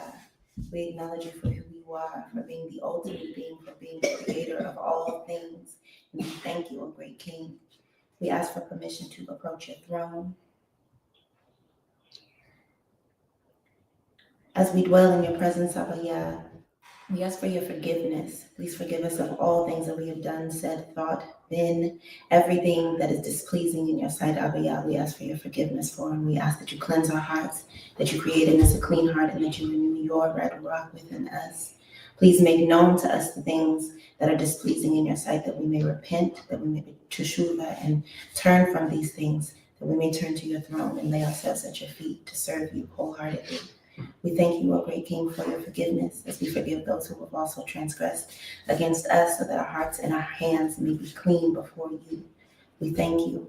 And as we come before you, Abba Yah, we extol you and we lift you up for this magnificent day, on your set-apart day, that we get to gather together, we get to esteem you, we learn more about you. We thank you for your intimacy, O King. But we did not have to know your name, but you brought us into the knowledge, into the understanding. And as you take us deeper, O King, we lay before your feet. We humble ourselves before you so that we may learn, we may understand, we may gather your chokmah and your binah, your understanding, to get more in tune with you, more in depth with you, and to serve you to the greater capacity in which you desire. We lay down all of our ways, we lay down our own desires, Abba Yah, and we lean not on our own understanding, but we acknowledge you in all our ways, that you may direct our paths.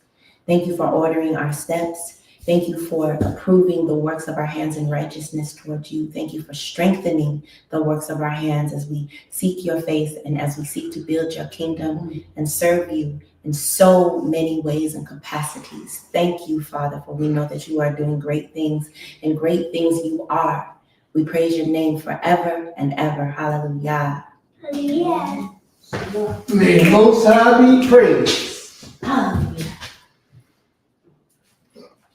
Total time.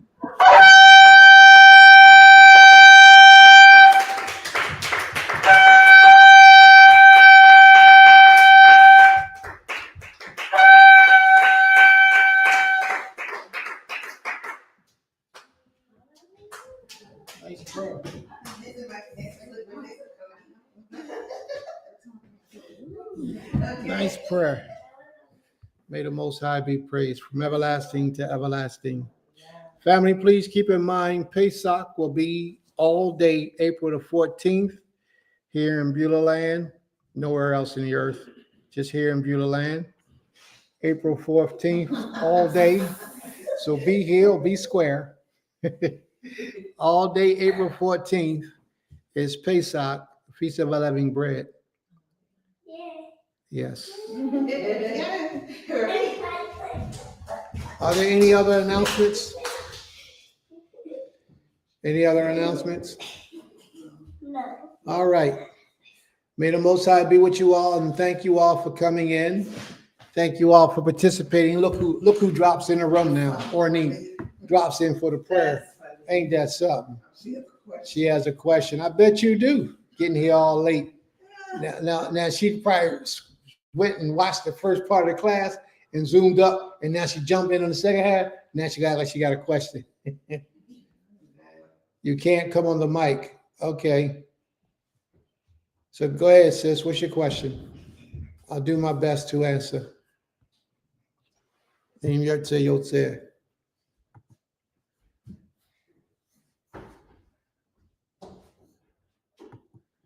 the Most High be praised. Total Rabbah, Mr. Otter.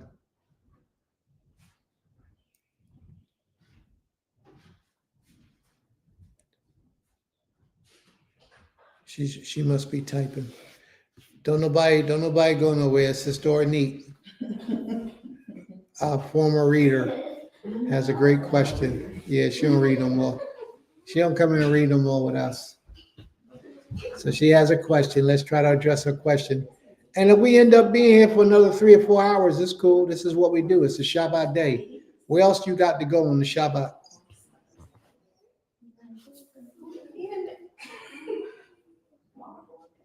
Sure you have. I believe you. If you say so, you've been here. That's right. Sister Ornette, did you want to ask your question? Come on, sis. I'm going to send you the invitation. I'm going to send you the link to the room. Maybe you'll change your mind about coming on the screen. And since I got to meet your mom in person, we were at an event.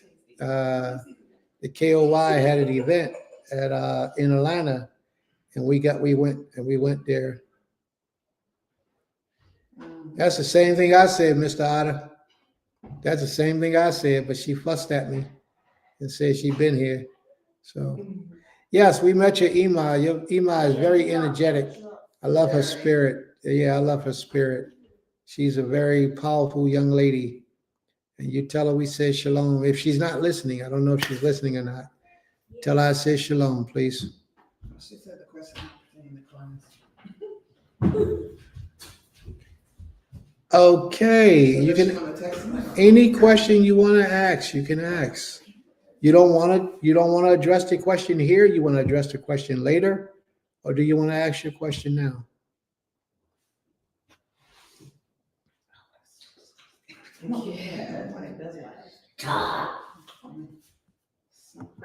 Okay, so this is the question. We have 2 new baby boys about to be born in my family.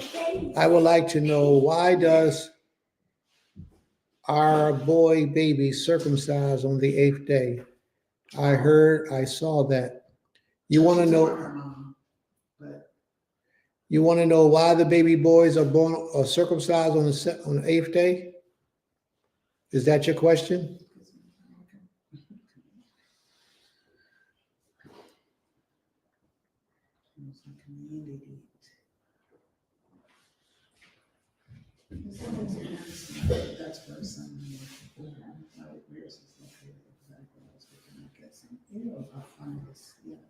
I'll sell it if that's what you need.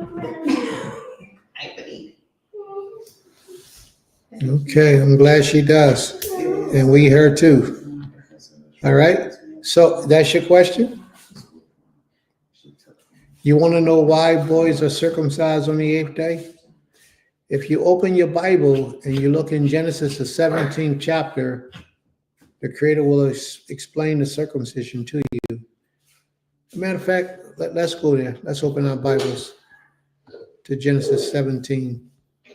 And we're going to see if we can. It's not funny. When you are doing something you're not supposed Okay. to be doing, it's not okay to laugh. Let's go to Genesis 17.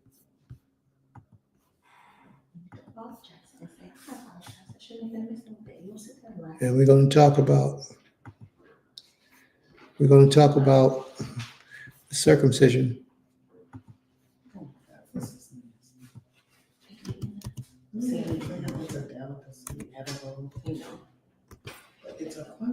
All right, you ready? It says, when Abram was 99 years old, the Most High appeared to Abram and said to him,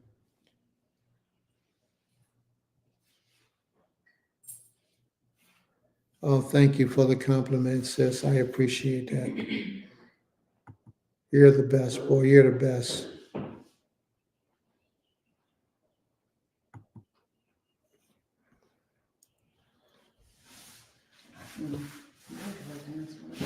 The Most High appeared to him and said, I am Ha Elohim Almighty. Walk before me and be blameless, that I may make my covenant with thee, with me and you, and may multiply you greatly. Then Abram fell on his face and said to him, and Ha Elohim said to him, behold, my covenant is with you, and you shall be the father of a multitude of nations. No longer shall your name be Abram, but your name shall be Abraham. So Abram, at this particular time, got a new beginning as well. And his new name, or his new beginning, was his name, Abraham. It took him from father to father of many nations. Okay? I will make you exceedingly fruitful, and I will make you into nations, and kings shall come from you. And I will establish my covenant between me and you and your offspring after you. Verse 7, I will establish my covenant between me and you and your offspring after you throughout your generations forever. How would he establish his covenant? he will establish his covenant with him and all of his children after him. And how the Most High, one of the ways he established his covenant, that sign to show that you was under the covenant of the Most High for a man, was that your circumcision would be on your flesh. So it wasn't just a covenant by word, it was a covenant by show. He actually calls him to circumcise his flesh, the flesh of his children, all male born. To be Ha Elohim to you, to your offsprings after you, and I will give you and your offspring after you the land of your sojourners and the land of Canaan for an everlasting possession. I will be their Elohim. And Ha Elohim said to Abram, as for you, you shall keep my covenant, you and your offsprings after you throughout your generations. He says, this is my covenant. You see that right there? Hazeh Habriti. This is my covenant, which ye shall keep between me and you and your offsprings after you. And this is the covenant. It says, every male among you shall be circumcised. So that circumcision is the covenant between us and the Most High. It shows that we are under the covenant of the Most High.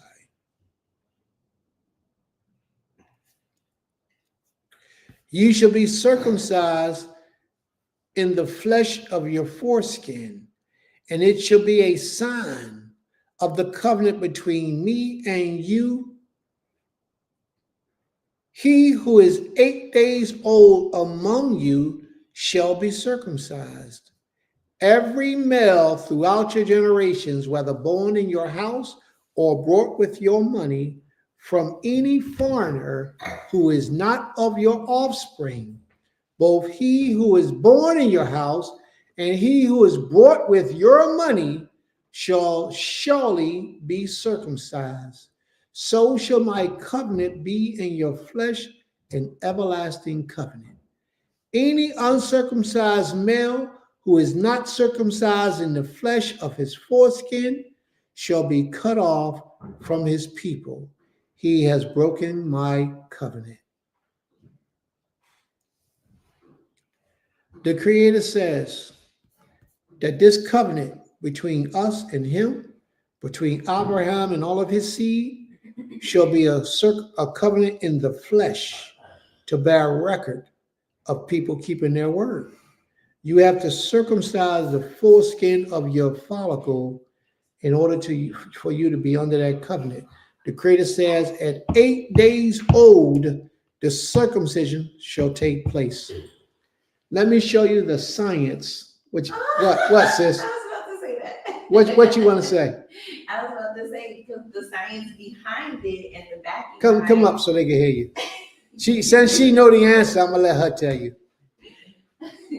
So the science behind it and what makes the Most High so incredible, because he is the author and creator, of course, of our bodies, is that when children are born, they start to produce certain vitamins and things that they didn't have previously in utero. So if you go to the hospital, if you guys know, when you go to the hospital, they try to give your babies this shot called vitamin K, which is a coagulant. It basically clots the blood and helps the blood to clot, in case they tell you it's quote unquote in case of an accident. Don't ever get it. But what happens on the 8th day in a newborn baby boy is the blood starts to coagulate on its own. So therefore, when you cut the flesh, when you circumcise it, it doesn't just continuously bleed. It actually starts to clot on its own, because that vitamin K within the newborn is now sufficient enough and has now started to produce on its own. So the baby is safe now to be cut, because it's not going to just bleed out. And yeah, the 8th day is the day that starts. Very good. Toda may the Most High be praised. Yes, on the 8th day, scientists have proven that on the 8th day, the blood of a newborn child begins to clot, thicken and clot because of the enzymes in the blood. The 8th day is at its strongest peak. And then every day after that, it decreases, it goes down.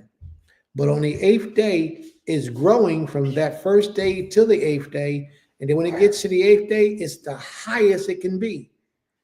And then it starts to decrease after that.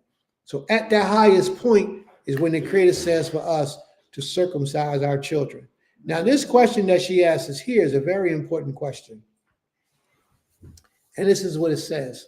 So it is safe to say that during that time, no other nation of people was circumcising their boys.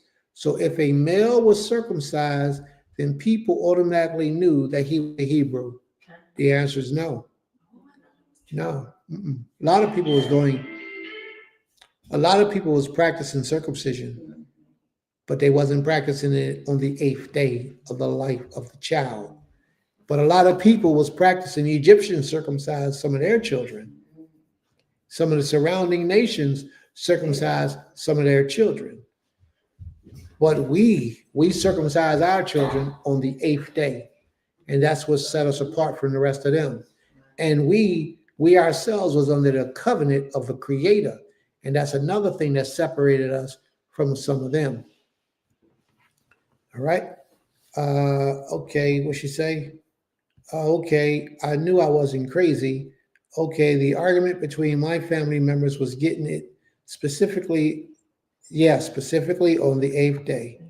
That's what made the difference. Awesome. Yeah, the Most High is awesome. He knows. That's right. It's us as people who question and they gotta prove it. That's right. He knows. That's how the Most High had it set up. That on the 8th day, all of our males would be circumcised on the 8th day. And that's what put us under his covenant. And also the way we lived, the lifestyle that we chose to live, also puts us under that covenant. All right? Mm-hmm. So are there any other questions, anyone? Any other family, anyone, or sister or need? Did you have another question? Anybody? We're still here, so if there's any questions while we're still here, we'll get into it.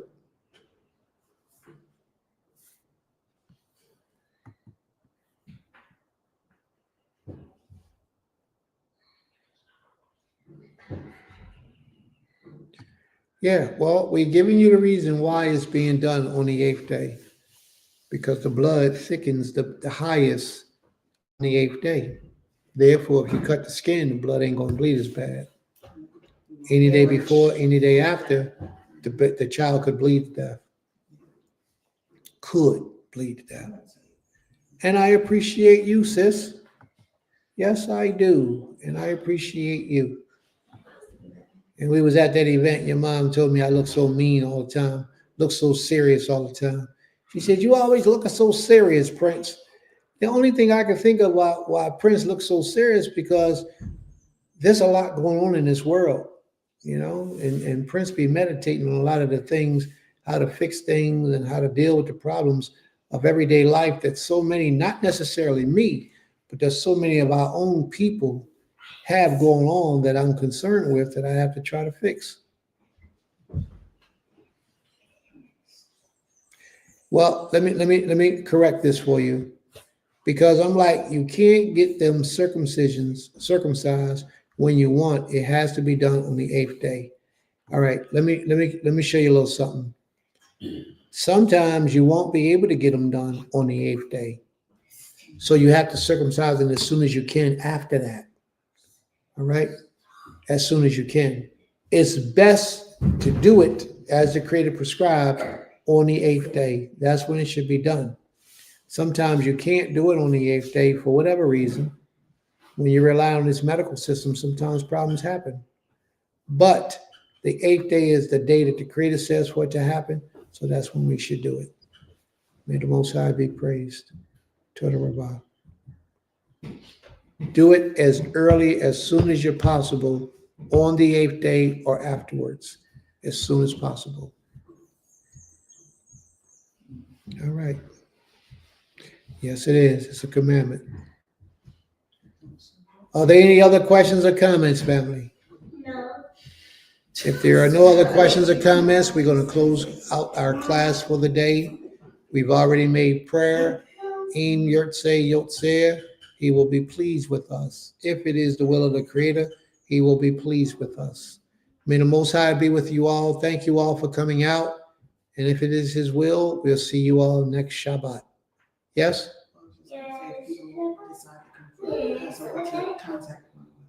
She says, Maisha says, if people decide that they want to come for Passover, to contact one of us and we'll make sure proper arrangements are done.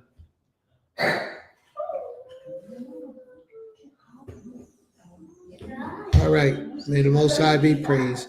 Shabbat Shalom, Lakim. Love you, everybody. Love you.